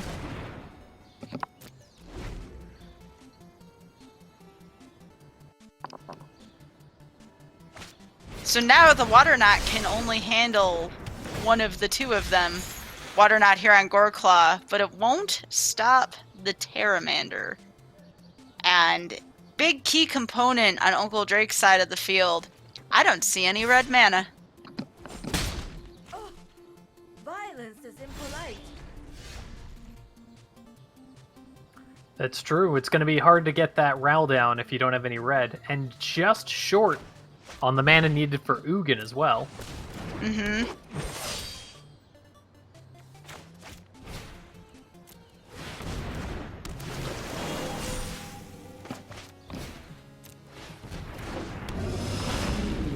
I have a feeling this is going to turn into a very messy board state very soon.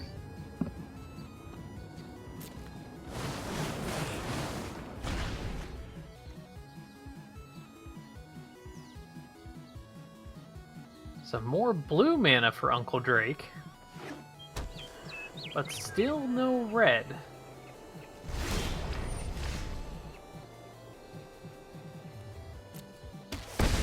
Loneliness can hurt. Davriel's starting to do work now.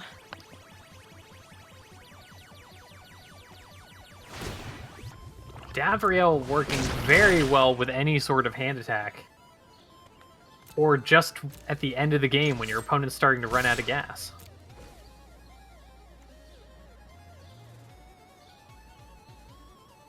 Fortunately, Goreclaw's passive effect, I believe, still comes into play with Water Knot. Pretty sure Water Knot only taps down the creature, doesn't deactivate any of its abilities.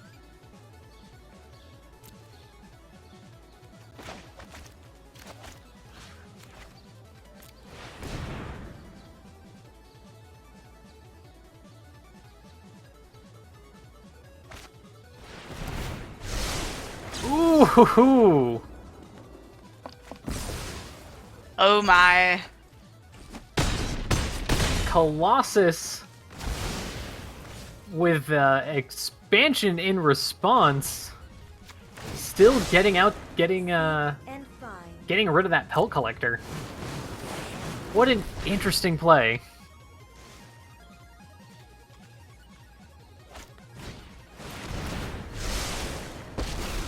Well, I think we can expect to see Ugin this turn, which is a very obvious statement, but still. Ugin's worth noting.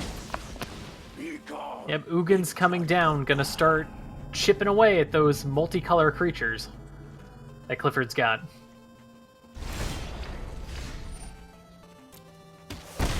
Struggling. And Clifford with their own expansion explosion.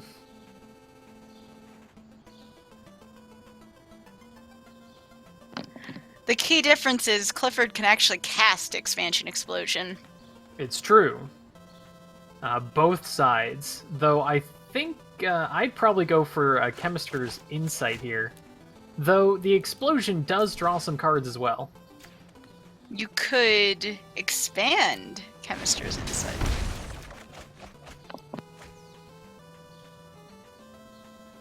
And Steam Vents. Oh hey, Galta comes down for 3 right now, Hey. apparently. I like it. Big Galta fan over here. Oh yeah, Galta's a lot of fun in decks. I know whenever I put Galta in a deck, I try extra hard to make sure I only cast Galta for green-green. Is never forgotten.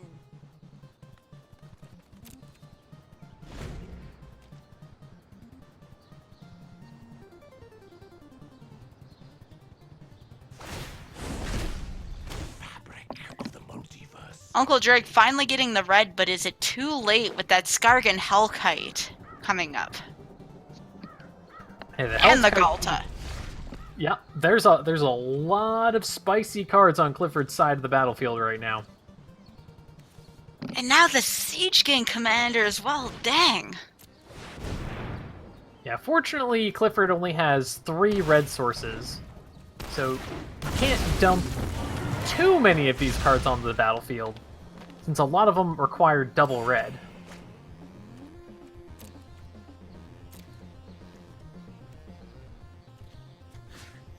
But I don't think there's much Uncle Drake's going to be able to do to stop these powerful cards from coming in very soon. Galta's also probably going to come down this turn. I would nope, most... going for the big turtle instead. Holding down the fort, just gonna let the Hellkite do its job in the air. That's tough. I would think you'd want to resolve the Galta because of the hand prevalence in those colors in the theme of Uncle Drake's deck, but putting a Scuttlegator down isn't terrible, but Galta would have definitely posed a super big threat there. Emphasis on the word big. But now next turn, Clifford could just cast Siege Gang Commander. It's true, Siege Gang Commander with enough... not quite enough mana to just get the win. No, I think it is just enough mana to get the win. Yeah, just barely.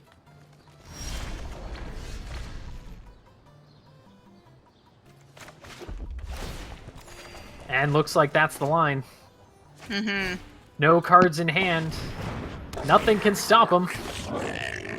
Just don't sack the Siege Gang Commander first. There we go. That's all they needed. 2 to the face, and then 2 to the face.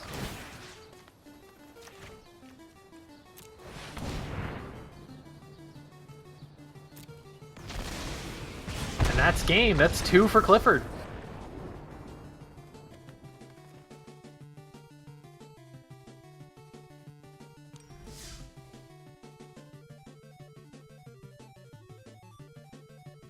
Good games indeed.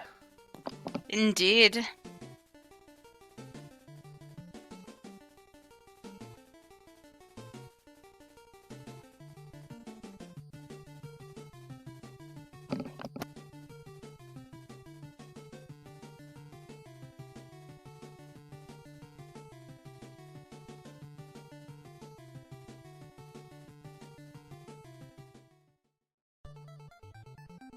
And I believe you're finally going to get a chance to rumble with a 100-card deck.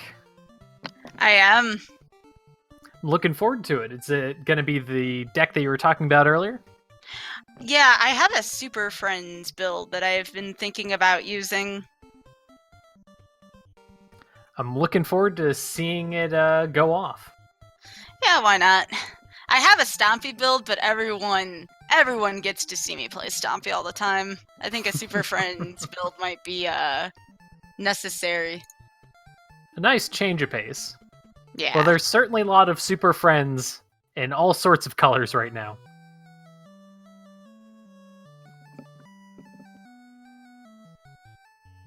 But if it's somebody who tends to play Control, I'd be tempted to play Stompy just so there's more interaction.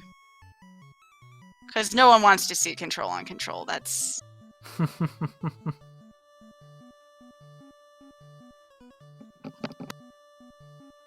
I return. Welcome back. Hope you guys like to see that dumb thing with the creatures. Big dumb creatures that turn sideways. That was pretty good. I'm not gonna lie, the expansion on your Colossus is pretty good. Yeah, that was that made me smile. I liked that. I realized I did a dumb.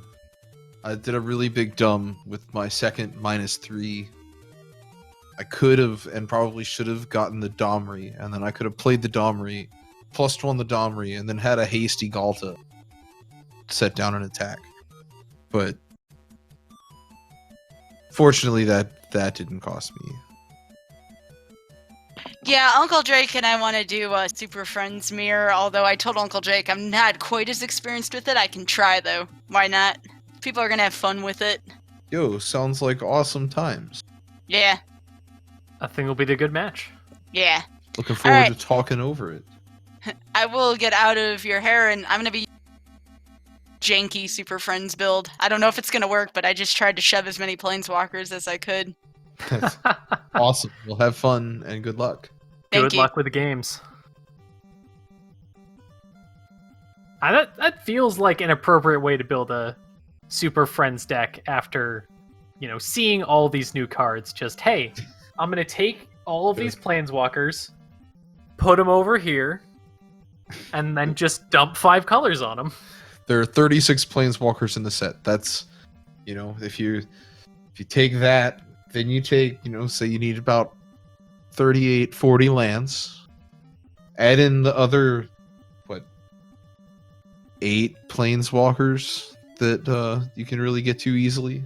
8, 10. I was going to say, the real question is, how many Planeswalkers are in Standard? That's how many are on Arena. That's the real, There weren't that many in any of the other Ravnica sets because all of them are in this set. But you got 5 in M19, presumably another 4 to 6 in each set before that. 2 or 3 in Dominaria, yeah.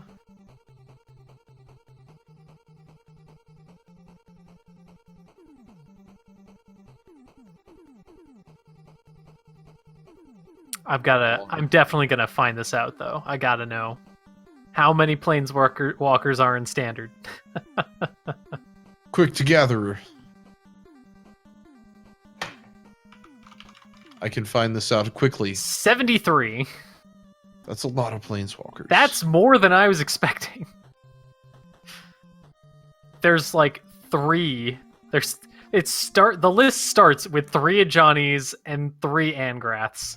Because there's also the challenge deck versions too. Oh, and, right. And all those. So a bunch of Planeswalkers. There's 2 or 3 of a bunch of Planeswalkers. Domri has 3 right now. Dovin has 3 right now. Gideon has 2. That's a lot of Planeswalkers. Halti has 4. Jace has 4. So there you go. Karn You just has throw 2. Planeswalkers in, and then Lily has 3. Nicol Bolas has 3 technically. 2.5. Yeah, 2.5. I thought there was more than 1 Nissa, but I guess only 1 Nissa. 3 Rowls. This is absurd. 3 Sarkins. 3 Teferis. And I need to stop staring at this list. It's like looking at the sun. Skybills and Uncle Drake with the mirror bolus. Oh, this is gonna be good. I'm already having a good time. Adding Planeswalkers to the collection as we speak. Except for Gideon. Ooh, that mull though. Oh. Well, Thought Erasure can definitely take out a Planeswalker and Surveil. And with the Memorial there, it kind of works.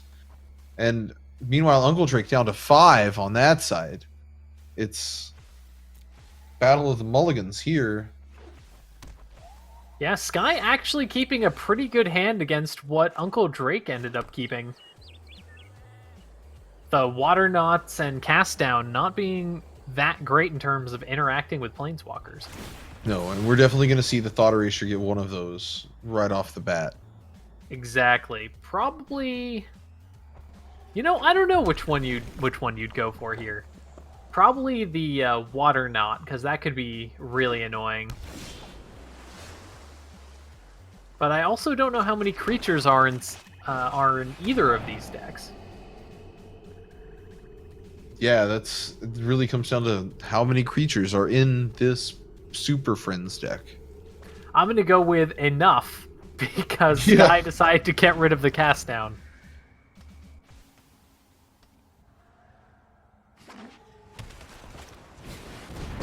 Ooh, Narset. That's my gonna. prowess is unmatched by my put thoughtfulness before action. That kind of ruins the plans for the Memorial. That's for sure. Just a little bit, but we're gonna get to see Davriel come down and start picking hands apart, and that's where we're really gonna see the Mulligan to 5 hurt Uncle Drake. Oh, the duress, but unfortunately, it's not going to be fast enough. Wait a minute. Now, do you play Devrel to just start picking away? I would, yes. I'm mysterious. Refar perish the thought. With the board the way it is. That duress. Yep, there it is. Duress is going to come down.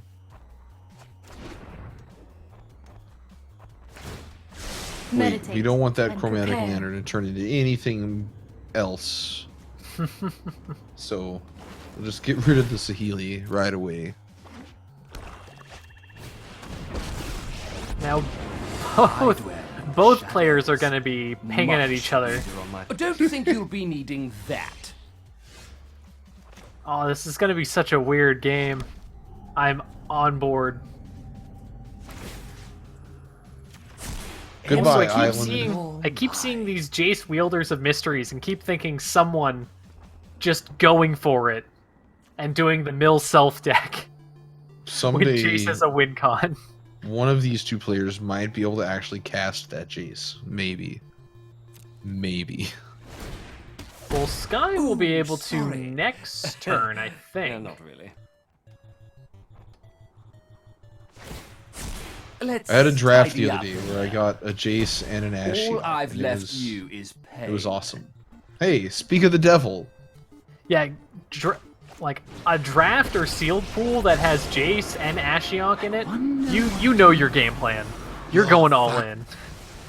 Oh yeah, I won 2 games by mill out, and I guess it was sealed. It wasn't draft, but same. It was limited. Right. I hope I have time to do at least one draft. And if I have time to only what do a one draft, I'm whiner. forcing the cats. I also had the thing that copies either a creature or a planeswalker. Oh, the Spark Double? Yeah, the Spark Double. Yeah, that was A dumb. mind is a terrific Playing an thing Ashiok, then the to next turn waste. Spark Doubling it was also just ridiculous. I have some fine print. Remember, your nightmares remain. So much Planeswalker dialogue going on for at a once. minute. Goodbye to both the Devrils. They took each other out. Drowned Secrets. Is Entrancing Melody only creatures? Because if it's permanence...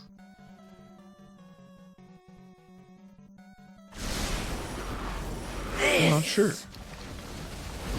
My victory. was but a It is in fact target creature. It's only one creature, X or less. So Oh, well, that would not make sense. sure how good that's going to be here. Hey, fifth land for Skyvilles. That's good.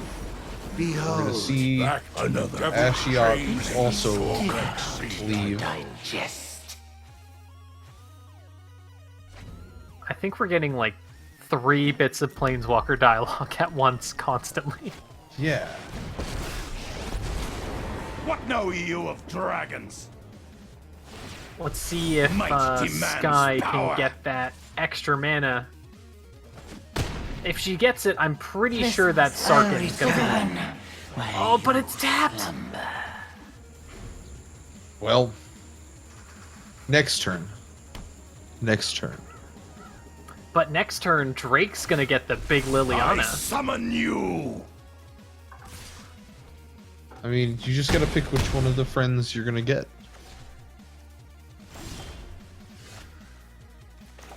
Yeah, I think... I don't know, I'm pretty sure you go for Sarkin here, because Sarkin's cracking in for quite a bit each turn, honestly. Yeah, Sarkin's trying to end the game very quickly.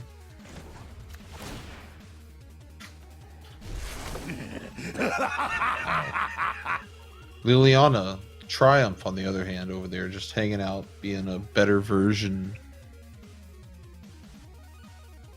Better and version I of Diabolic Edict, because It's true. I think Uncle Drake's probably going to wait for the Liliana to hit the battlefield first, get that extra bit of value on Triumph. My army you might will as well. envelop this world. if they're gonna print better Diabolic Edict, you better. In the grave. Oh, not even that. Just using Liliana. Oh, because obviously tapped out mana and To the stuff. skies. Yep, swinging in, getting rid of yet another Planeswalker. So what is A the dragon would This rather. was what unpleasant. is the Planeswalker kill count so far? Are we up to 7, 8? I think we have consumed like enough sparks that we could reignite Urza. Does Bolus just win? Is that Maybe. what's happening here? I haven't read the book, so I don't know. Just know that something happens and then Impress me, Gideon and I dies. may offer my guidance. To be fair, it was pretty obvious Hone your Gideon was going to control. die from the first trailer. Yeah, that's fair.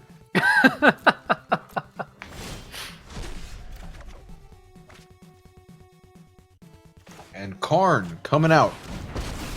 Oh man, I really like this Karn. I will defend my Before allies. Arena was in public beta, I had a fantastic meme deck that was Oops All Artifacts that just had these massive Karn goals, or these massive Karn constructs. It was great. That sounds I like will fun. call the dragons. It was definitely a lot of fun. And it was certainly when I realized I'm glad that Arena is free, because I looked up the cost of that deck and it would have been like $600 because each Karn is like 150. That's ridiculous. At least it used to be. I don't know how much it is now. Paper Magic is awesome and terrifying. I love Yeah, it. Arena being free has gotten me to play so much more Magic and actually play Standard. Come on.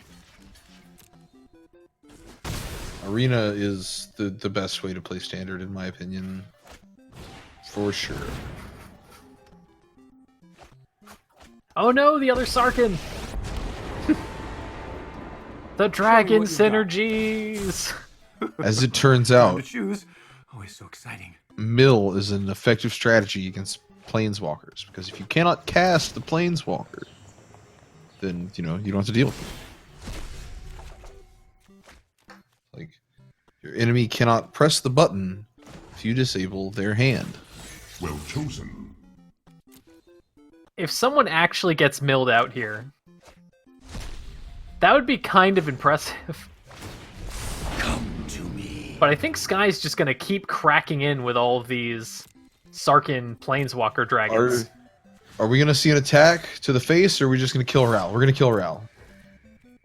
Planeswalker death count goes up by yet another. I should really Always get another back to fight. the lab. Goodbye, Ral. Entrancing Melody, steal the 2/2, send a message. Because, well, you can Entrancing Melody for 0, right? Or is it Power Yeah. Toughness? I think it's can't remember. the mana cost, right? Yeah, CMC. So yeah, you can Yeah. just take it. It's Entrancing Melody for 2. Oh man, Entrancing Melody for 2, steal and a mass token. That has to feel Oh, good, that's right? That's the tech right there.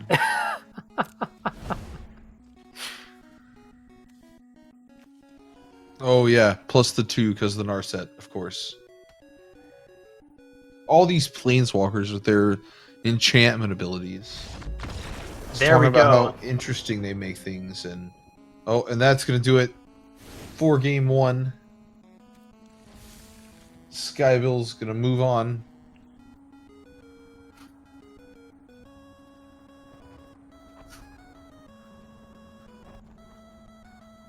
The planeswalkers were no match for In Bolas Clutches. In Bolas Clutches beats the planeswalker. Funny how that works. Wait a minute.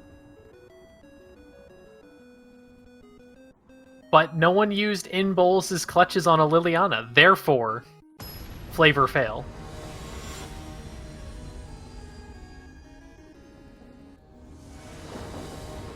If you can't beat them, rent them. There you go.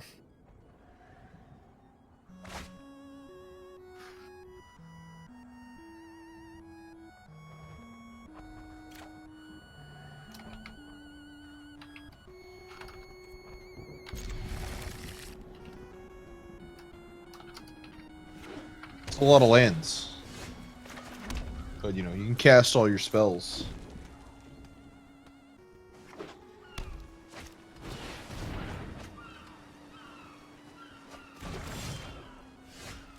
So let's see, we've got an Angrath.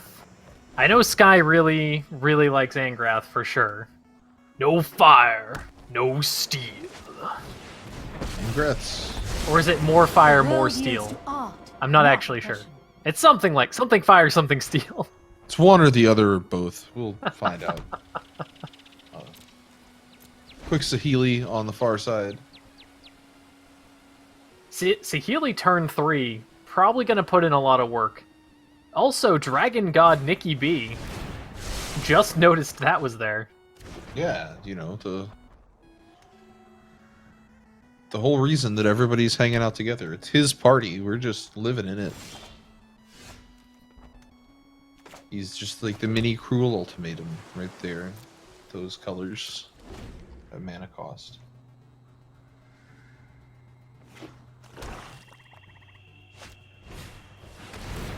Dreadhorde invasion coming down. Oh, but the Thought Collapse. Thought Collapse is good times.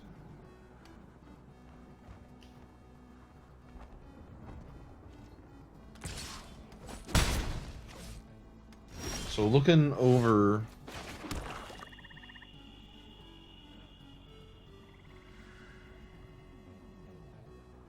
there's lots of good answers on Uncle Drake's side of the board.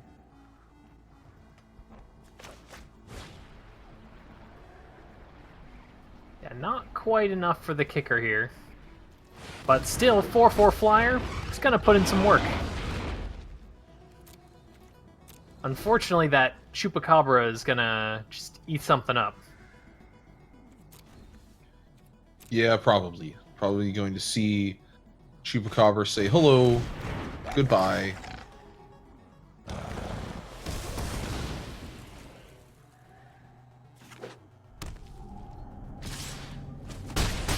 Sky with some graveyard tech, though. Rise from the Graves, command the Dreadhorde. Big ol' Banefire, maybe, going to Saheeli? Nope, not quite. Yep, bringing the dragon right back. Come on back. Let's do it again. Well, now you're a zombie. Oh, that's right, it's black and a zombie, isn't it? I forgot about that. Now I make a joke about that show that people watch.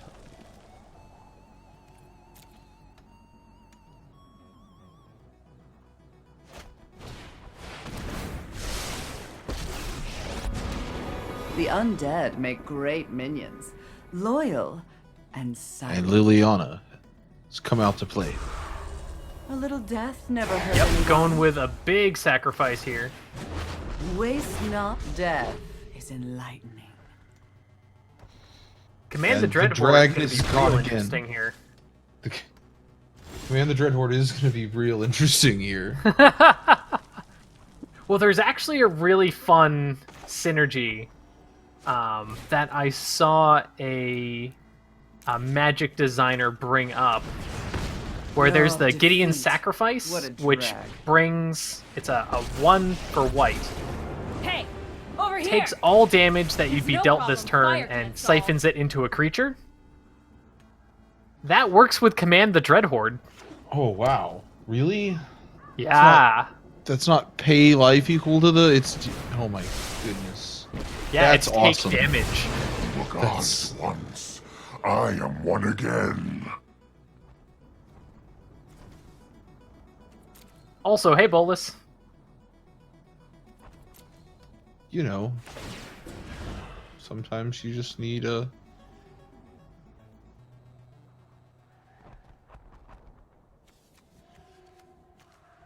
Goodbye. We're gonna say goodbye to... My revenge will be pain for my... Command the Dreadhorde. Command the Dread Horde after all. Goodbye, Command the Dreadhorde. You will be missed.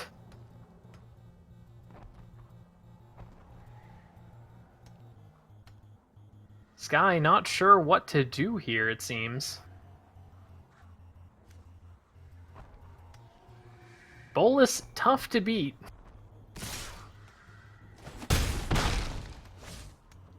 Yeah, Bolus is good. And a bunch of planeswalkers hanging out together. Bolus is going to be good. Mastermind acquisition could bring in something good from the sideboard, but I have no idea what Sky could pull Or- in here to make the comeback. Or anything from the deck. But we're going to see a Scry 3, draw 3. Instead. Which is probably smart. If the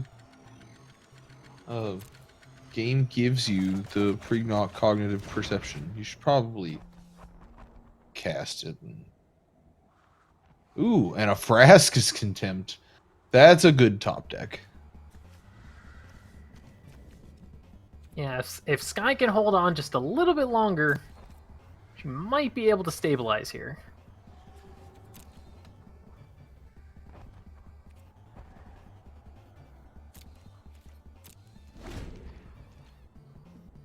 Unfortunately, she needs to untap with it.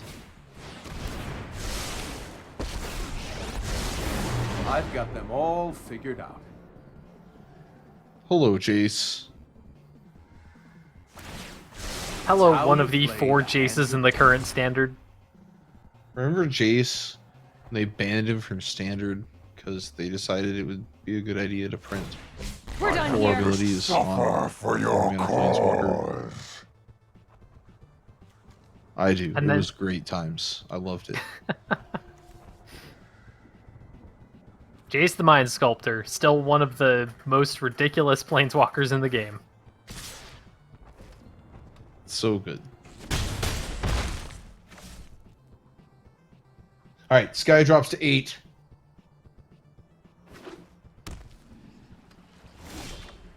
She untaps. What are we going for here?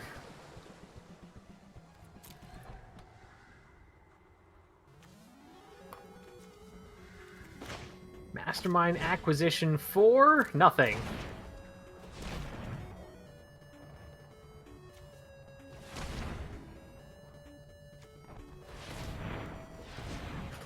Oh, contempting the Bolus. Makes sense. Goodbye. Bolus is definitely one of the stronger planeswalkers on the field right now. Infuriating. You could say that.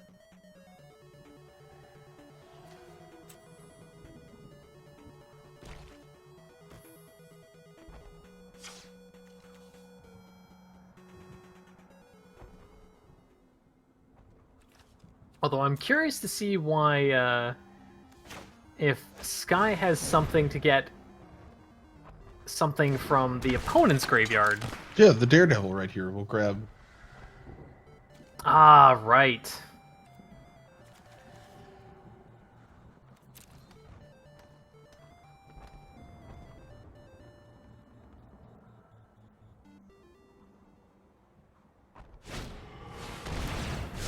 Oh, and it's getting murdered right away.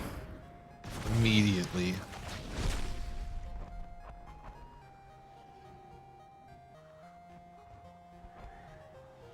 Rib Daredevil. Decisions, decisions, decisions. Decisions. Decisions. Are they really that hard of decisions? They are for Jace, apparently. And going down to 4. Uncle Drake drawing some cards. Uncle Drake looking to be in firm control of this one.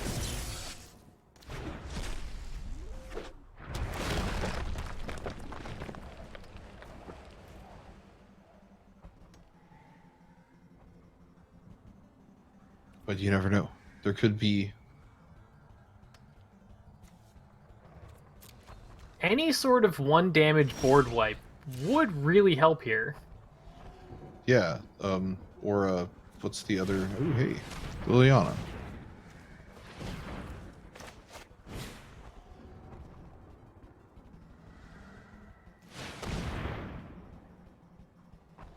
What are we gonna find? Think she Which has will something in split. mind. Ooh, that would be real Now spicy. that right there would pull things back. But unfortunately, I don't think she has the mana to cast that right now. She's got a colorless, or she's got any color. Any color. Red, blue, and 2 blue. Oh no! Just a little short. Just yep. Unfortunately, needed 1 more red mana. Well, now we'll go to game 3. Still anybody's game. These Control-y Super Friend matchups, or this Control-y Super Friend matchup, has been a real slugfest to watch. Just constant haymakers back and forth until someone finally runs out of steam. Ooh, not the kind of mulligan you want to see on Sky's side, but a couple lands, some card draw. Maybe this will do better. Yeah, we can. That Thought Erasure is going to be pretty huge over on Uncle Drake's side. Right, as well as that Disdainful Stroke. Although Skybills will be able to cast that Sarkin underneath. What because know you of dragons? no black mana. Bolus Had to told use the me I graveyard, should do or the this. graveyard, the Gateway Plaza. Ooh, good call, discarding the Chemister's Insight here. Because something's gonna get Thought Erasured, but Sky doesn't know that. Yeah, and it wouldn't be the Chemister's Insight anyway, so that's the right play. Plus, Chemister's Insight can be played from the graveyard after you discard it, so it's a pretty common target for this sort of thing. Yep.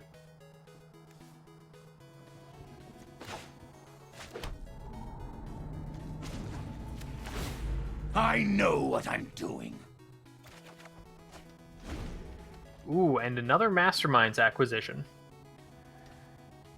Now that's risky, but with the Chemister's Insight, can kind of work out. Yeah, I think if I was Sky here, I'd probably go for the Insight first, refill that hand a bit, and then draws a maybe land. go for your real Perception. key set piece. Yeah, still need that black land as well, as you're saying. Yeah, a black source for the acquisition, or just any source for the perception, which would be good times. I will fight for my Karn's gonna start drawing cards for Uncle Drake. choice. Well, there's that swamp that Sky needs. Unfortunately, it's on Uncle Drake's side.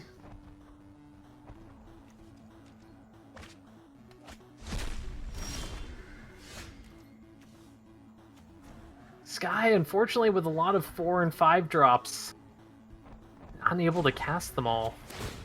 I don't need this. I need this. Ooh, Thought Erasure. Nice.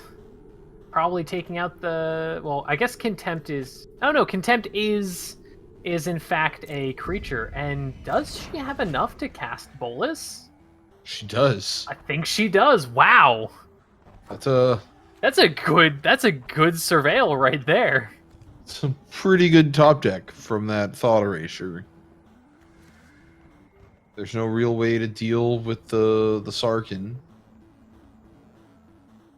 And thanks to the Thought Erasure, Evil Sky cannot knows withstand that she a needs to righteous play man. around that Disdainful Stroke. Yes, definitely.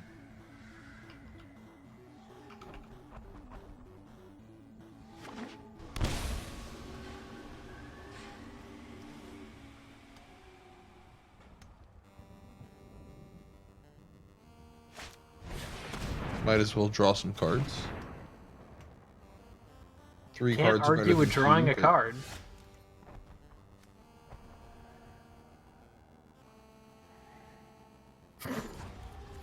Well, Bolus is a dragon, Show you. That's- so casting Bolus off the Sarkhan would be pretty spicy. Make this quick. Gonna I'm sneak bored. another Headaches for the Planeswalker in thought. under that 4 mana threshold.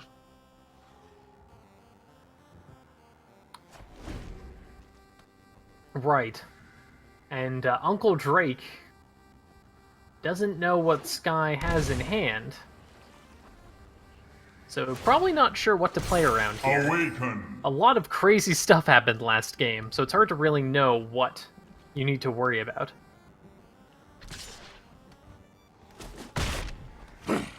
You think you're Sarkhan a warrior? not gonna be able to ultimate next turn. Thought about it. I do hope this mask is intimidating enough. And Uncle Drake's I don't own think you'll be Davriel coming needing down. That. Decisions here. Yeah, I agree with Sky here. The acquisition is nice, but But you Bolus can't you can cast it. cast. Struggling? Good. So speaking of 3-drop Planeswalkers, Ashiok's showing up.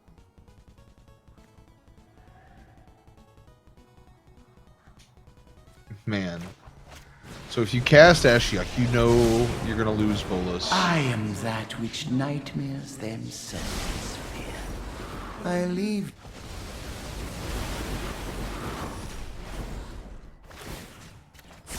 Let's tidy up. And in also, fortunately, Ashiok only exiles opponents' graveyards. So it turns off your opponent's They are coming. cards and not her own Chemister's Insight. Oh yeah. Indeed.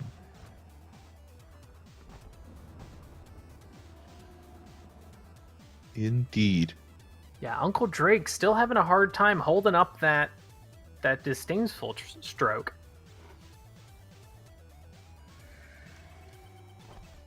Sky really wanting to get down that Bolus. Fortunately, we're probably What gonna was see lost is now returned. that Bolus get planeswalkered away.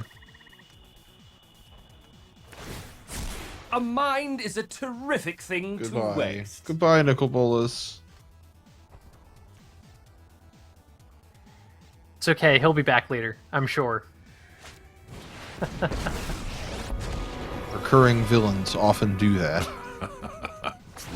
No fire, no steel. Although I think Bols is going to be away for a long time now.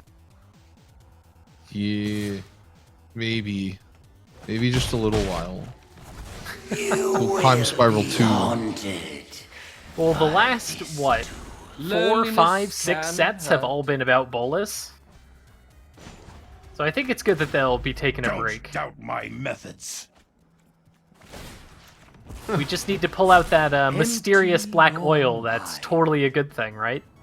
Yeah, that's Karn's here, right? He's got it inside of himself, or Does something. he still? I don't think he That's- does anymore, Oh, okay. but I'm not actually sure. The choices we make I reveal really need to study the lore of this game more. It's been too long since I paid any attention to any of that.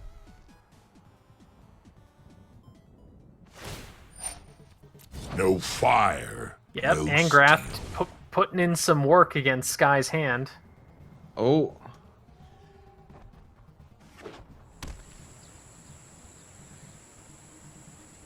Both players just getting nickeled and dimed repeatedly.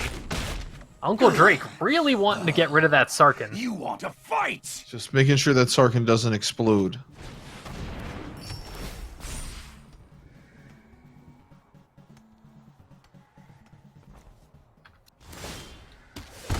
Ooh, sorry.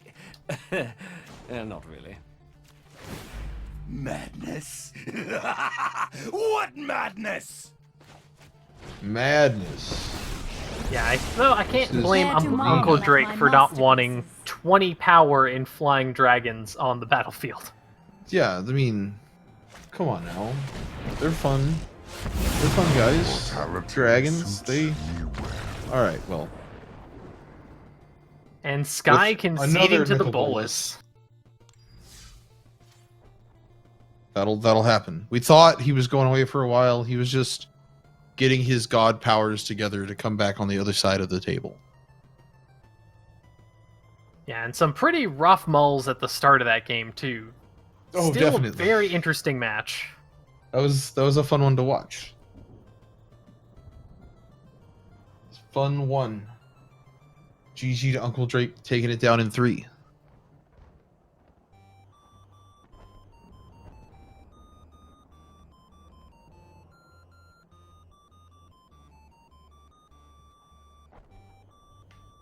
And I So- believe we might have one more match, perhaps. Maybe we're seeing.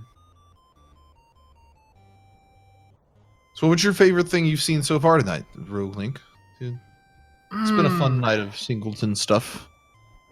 Let's see. Well, it's a bit biased towards me, but getting my opponent to sacrifice a Ketra twice in a row is pretty nice. That was pretty good. But not including that. Let's see. There was a lot of. I think I'm gonna have to go with the expansion on your On my Colossus. That was a good play. That was so good.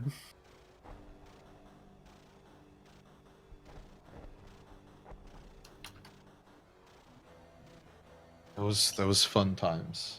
I really liked seeing. I really liked seeing. You know, that part where I had to reinstall the game. That was fun. That's also bias, but you know. Leave it to us. Leave it to speedrunners to break anything and everything we touch, like Sky said earlier. It's like, And what's remember- this do? Shatter. And remember, in 3.5 weeks, we're getting really close. Tournament coming up. Standard format. Best 3. Prizes to the top 16. $1,000 in prizes. Minimum plus whatever we get in the crowdfunding on top of that. So if you want to play, go sign up. It's a $10 entry fee. If you want to watch, be sure to be here on June the 1st. If you are just interested in supporting the tournament and supporting the Magic scene, the speedrun and Magic scene in specific, you can go to the Matcherino page and you can use the code MTGA Summer 2019 and it will add 50 cents to the prize pool just for free. Just you like have that. to do. Just easy.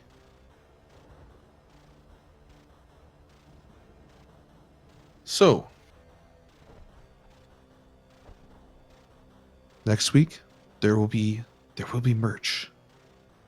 Oh it's in the yeah, pipeline. merch. It's in the pipeline. It's coming. So, if you like that awesome dragon up in the top right corner of the screen, you see that dragon, and you want to get a shirt with that dragon on it, and you also want to support the prize pool of the tournament, well, oh, do I have news for you? Because you will be able to. And a little birdie told me that coming soon, TM, there might be that dragon hanging out on, MTG mats, Oh man. which double as mouse pads for anyone that doesn't play Paper Magic. You can use them as a mouse pad. I use one at my office as a mouse pad all the time. It's great. It works better than just the normal, just the wood desk. I never thought of using a one of those as a mouse pad, but I can definitely see it working out really well. It really works out well, and you can put it's oversized, so you can put your keyboard on it too. And yeah, even better, buy two. And that will also have a portion of the proceeds going to support the tournament also. Assuming that I get them before the tournament. There's lots of moving pieces with those, but they are coming.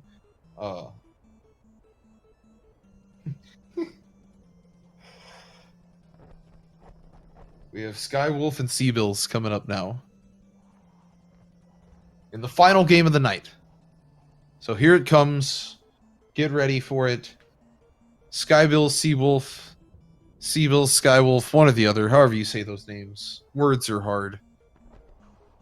Sea wolves, sky wolves, sea bills. The sky wolf, it all works. Actually, wait, we can do better than that. Sky wolf, wait, no, the sky wolf bills. One. I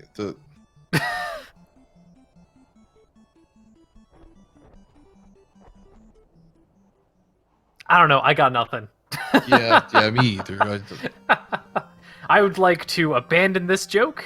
I'm just riffing on what I'm seeing in the community night channel on the Discord. Speaking of the Discord, if you're not in the Discord, join the Discord, because the Team Instance B Discord is where I keep everyone up to date with all of the great information that you need to know.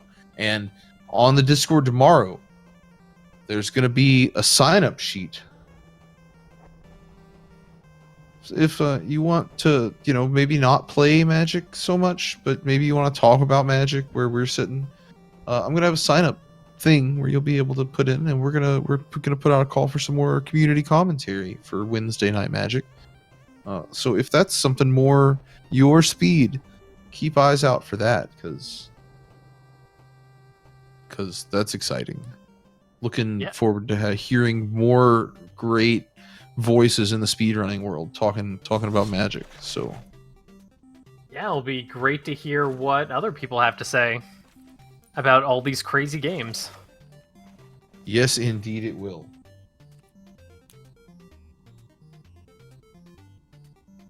So Sky we're getting into the for final big BO3. roll. Sorry, go ahead. I was saying Sky going for a big Gruul deck. It seems. Curious to see what Seawolf's gonna pull out.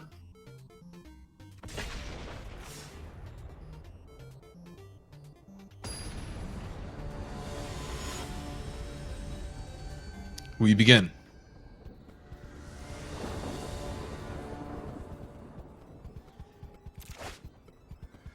Ooh, spicy. And keeping. Interesting.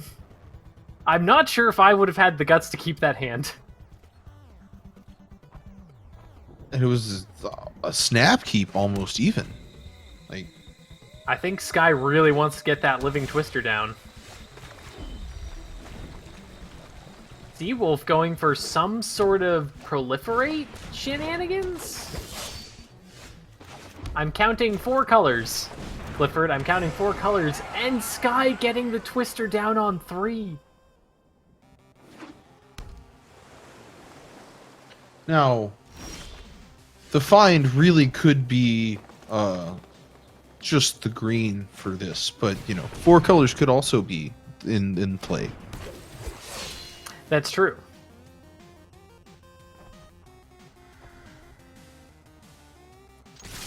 I should have thought of that. I play Revival just as a double black spell. So do I. It's a really good double black spell. I mean, you get back Judith or Dreadhorde Butcher, depending on which one they killed, and it's great. No. What you do is you sack Judith to the priest, get double black, cast Revival, bring him back. Oh, that's good too. Oh, it's real good. My favorite play I've done so far is casting Abnormal Endurance on the Butcher and then thudding it into their Judith and getting Nice. it back. It was so good. Sky trying to drop the Angrath, but Seawolf with a negate ready and waiting for it. Sky still able to crack in for a decent amount here. We're getting mana. Oh, and the block and tuck. Save some damage. Grand Warlord, interesting card, gets mana for every creature that attacks, I believe. And the mana doesn't disappear. Making it so good. Sky going for the dragon, perhaps? Dragon or ooze? I think I would personally go for the dragon here. Though if Sky's not playing it before combat, probably going to go with the ooze instead. Yeah, probably. That would make sense. Or trying to bait a block. Ah, there we go. Using the Carnage Tyrant with Using the the extra mana. 2 mana. That seems like another good play. Lots of really good plays in Sky's hand right now, honestly. And Seawolf going with the concede. Oh Now, man. I hear concede. You can respond to anything with concession, including up to and including things with split second. Conceding doesn't use the stack. That's way funnier than it should be. So You know you're watching a Magic stream when someone makes a joke about split second and the other person laughs. So on to game 2. Shuffle up and draw. And Oh, this They is already definitely have. a proliferate deck. We didn't quite see it before, but yeah, this is definitely a proliferate deck.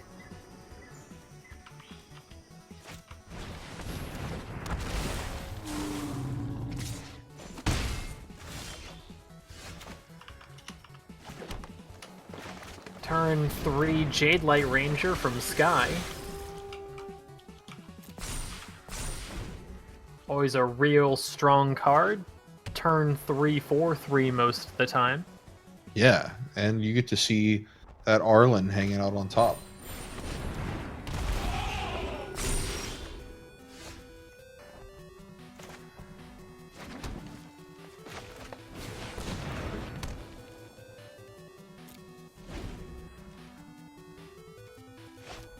We're gonna have some pretty big creatures here soon. On Seawolf's side, hopefully Sky can draw some of her big creatures. Yeah, hopefully. But Seawolf definitely has the momentum right now.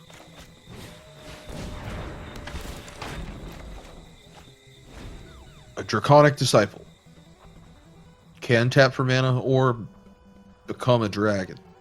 kinda. Like, blood for blood. Another joke about that show people watch. This was several seasons ago. Sky going for the block, but unfortunately Seawolf with the combat trick. Even stuck on 3 mana, Seawolf is making it work. And locks it on. Coming I in will with the protect Convoke. my kin with my... Go, my children. Fight! Would you like to see what's left of Sky trying to hold him off a little bit with some wolves.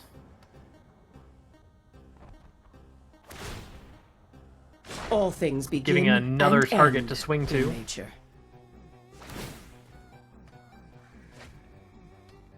Do they? Do they begin in nature? Alright, Vivian, I'll believe you. The scent of blood Ooh, and a enlightens. Domri. Let nature guide you. Unfortunately, not quite enough red to do Where do you see my mates? Domri and... Oh, I wish you could Wait. see your face. Oh no, Domri! Right! Domri gives you mana! It's my turn. Sit back and Oh, that watch was it a burn. pretty strong turn from Sky there. Getting the Domri down, using the mana ability to get Chandra down. The new Chandra being Let's get pretty started. strong, really difficult to get rid of. Don't worry. I'll be quick.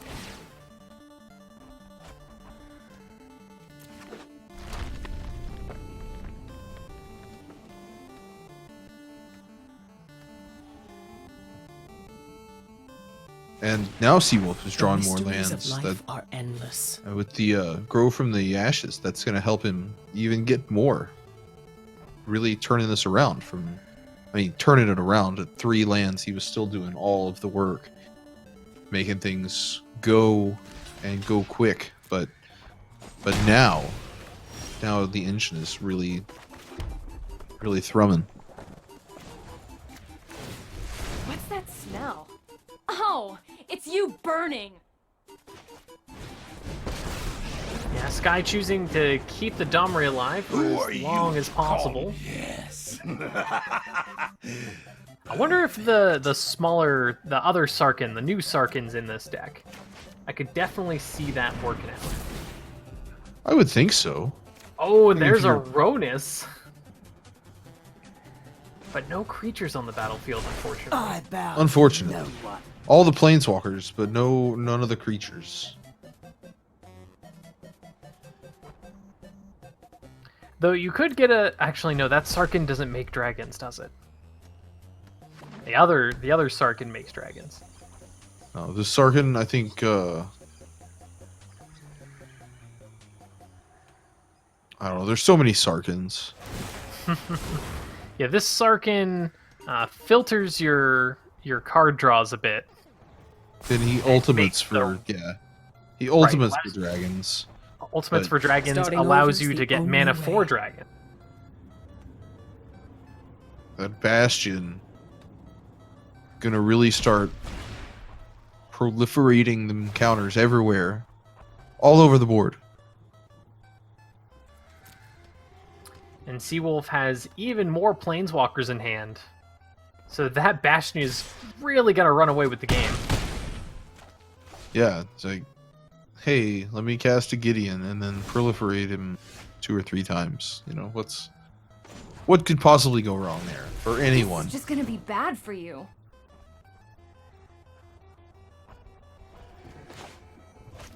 Now, Seawolf does have lethal on board, so I'm curious to see what Sky's gonna do to hold him off. Ronus. We get a being forgotten pretty good god. blocker here. We are the many. Ooh, getting in fights. Not sure what happened there, though. I'm also not sure what happened. Oh, the Wanderer. The Wanderer happened I'll show you unhinged. because planeswalkers with enchantment abilities that don't. Non-combat damage is prevented, right? Yes, all non-combat damage is prevented if you have control a Wanderer. The same thing with the Time to meet your breaker. the other that we were talking earlier. Yep, and Skybills has seen enough. We're going to game 3. Yeah, that Wanderer with the... Which it does kind of make sense. Fighting isn't actually... fighting doesn't actually start a combat. Kind of similar to the new Teferi, where Teferi allows you to only cast spells at sorcery speed, but sorcery speed explicitly says when the stack is empty.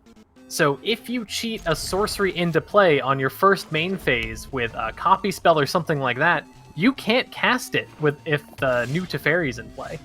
Nope.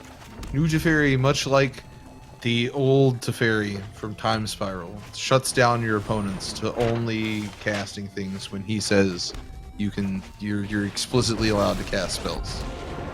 One at a time, and begin. only with his permission, because he's gonna let you cast your things at flash speed and counter whatever. doing. Teferi's a cool guy.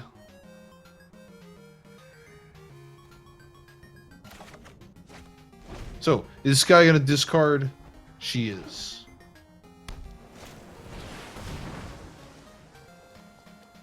The Guildgate will get green mana. Meanwhile, Seawolf not stuck on 3 lands this game.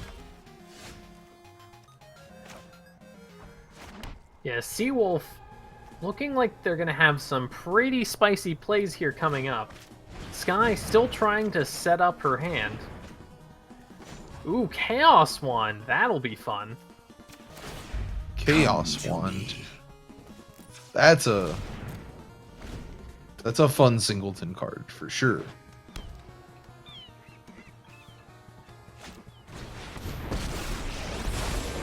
Honor and courage. Now do you see Johnny the benefits Great-Hearted. of You're gonna peace? gain some life, and then we're gonna go seek the treasure. A Johnny with that Shark to Crab gonna really be able to keep a lot of things tapped down.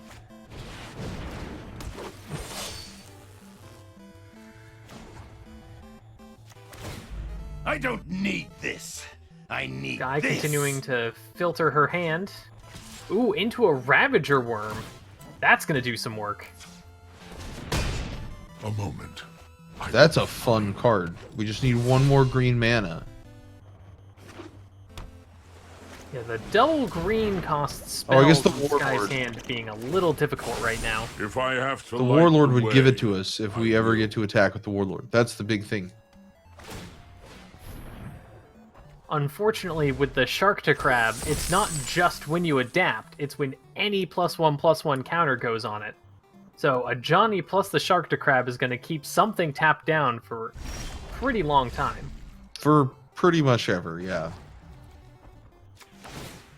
But so long as Sky keeps a Bolus blocker told me I should do around, this. we might be seeing some pretty big dragons coming up. Yep, that's all it takes is a blocker for one more turn, and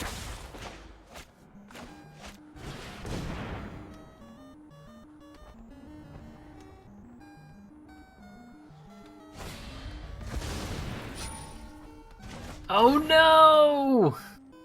and instead Sarkin has been You expelled. look like a worthy opponent. Be your best self. However, that Planeswalker will allow the Thorn Lieutenant to tap for green mana. So, next turn, assuming the Thorn Lieutenant lives, we will have an ooze or a worm coming out. The gods bless us in our righteous cause. Let's see, probably the worm. The worm fights when it enters the battlefield, right? Yes. Yes, does. And has Riot. Now do you see the benefits of peace?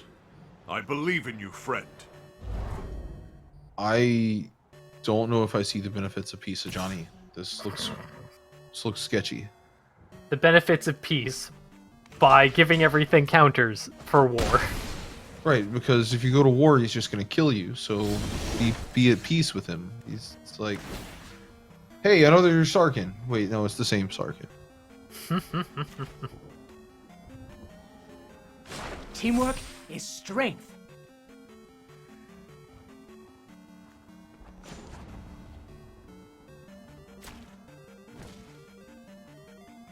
We have a green mana, maybe. And it's gonna be the worm. Going for the counter and doing a real big fight. Goodbye, Sharkjo Crab. Oh, I love that animation. It's such a good animation. Just ama nama. Chomp chomp.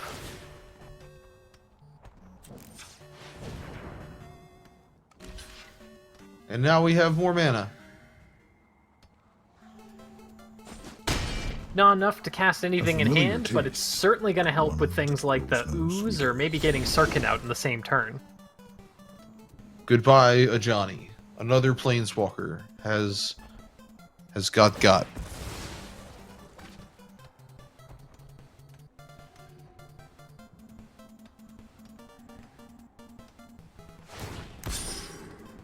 I will lend you my strength. Vigilance. Vigilance, Indestructible, or Lifelink, one or the other, for a think +1 ability. I think it's Indestructible that Seawolf just gave the Knight of Autumn. That would make sense.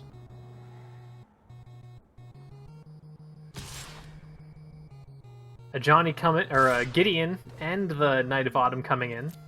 Can only block one of them. So that Maybe our Planeswalker's answers are gone either Another way. day, Yeah, villain. the Planeswalker was going to die. So might as well let it die. Let's see if It does. Sky- It does shut Sky off from mana, but she can attack with all three people here, and then have a Verdant Force to do whatever with in main phase 2. Oh, Oh, right. You kill Gideon. There's a Gideon sitting on the table that needs to get got. oh yeah. And fortunately, it's just when you attack. It's not when it hits a Planeswalker or anything like that. Going for... Interesting.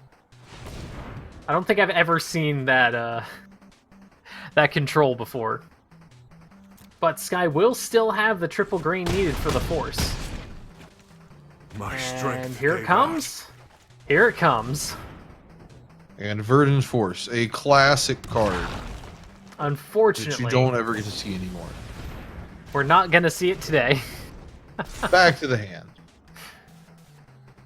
And it'll get to get bounced again with the Biomancy, too. On a slightly related note, when did Seawolf get up to 31? I feel like I missed something.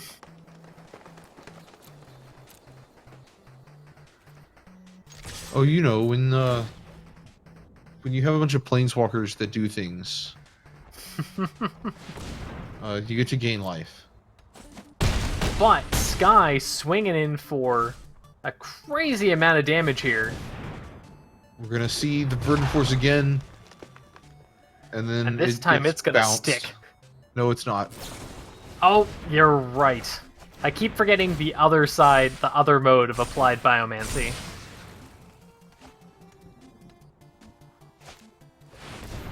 Maybe next time it'll stick. And Seawolf assembling an army.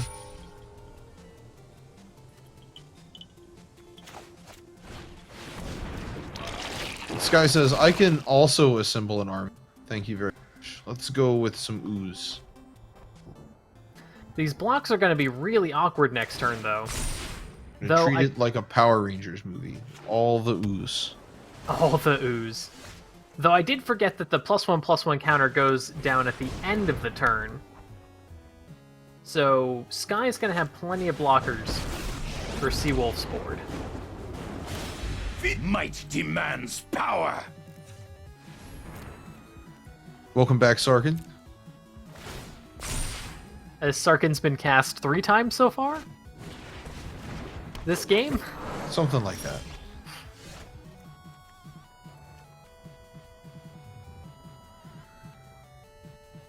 Now decisions. I think if I was Sky here, I'd try to play it safe and get that Sarkhan up to 7.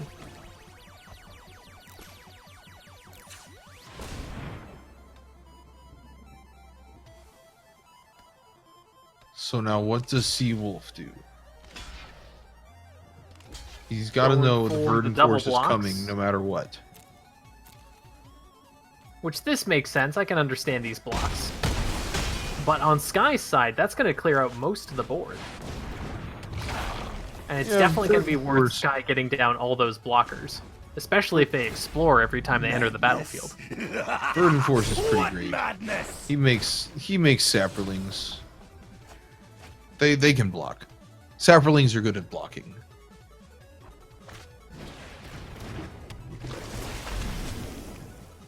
Benthic Biomancer.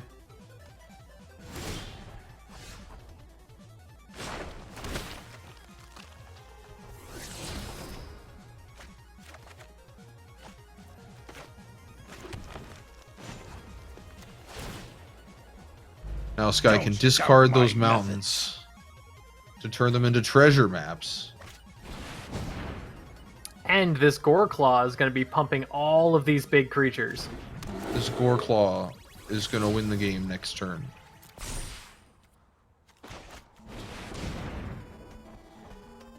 Unless Seawolf can do something off the top of the deck right here.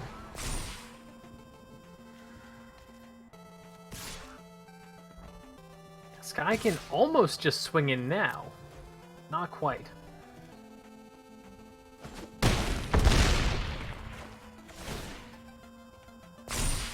Sky And is the still holding up oozes get plenty of bigger. blockers.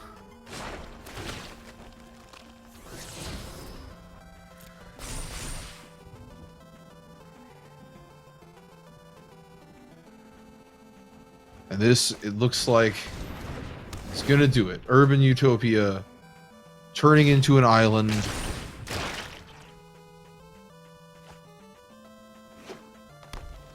Not quite what Seawolf needs here. And Seawolf will concede. And that will give Game 3 to Sky Bills. GG to Sky. GG to Sky. And so, with that, that is going to bring us to the end of another Wednesday Night Magic.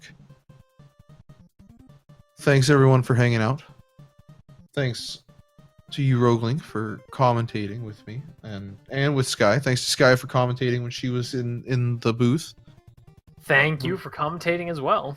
Always fun. Remember that in 3.5 weeks, June the 1st, we have the Instant Speed Summer Challenge coming up.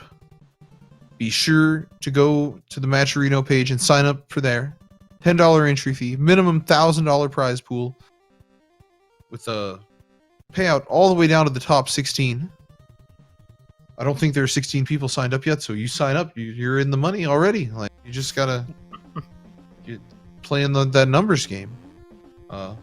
Also, be sure to join the Discord, follow the Twitter account. Be sure to keep up with all of the instant speed action information.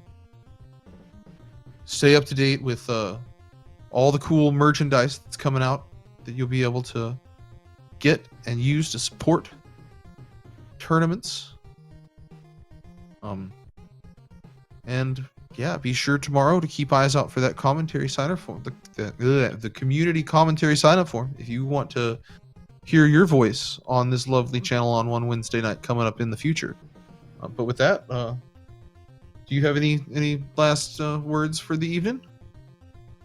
Not that I can think of. Looking forward to next week, as always. All right. Well, everyone, y'all have a great weekend, a great week, and we will see you back here, same time, same place next week on Wednesday night. Have a great, great evening. Have a good evening, everybody.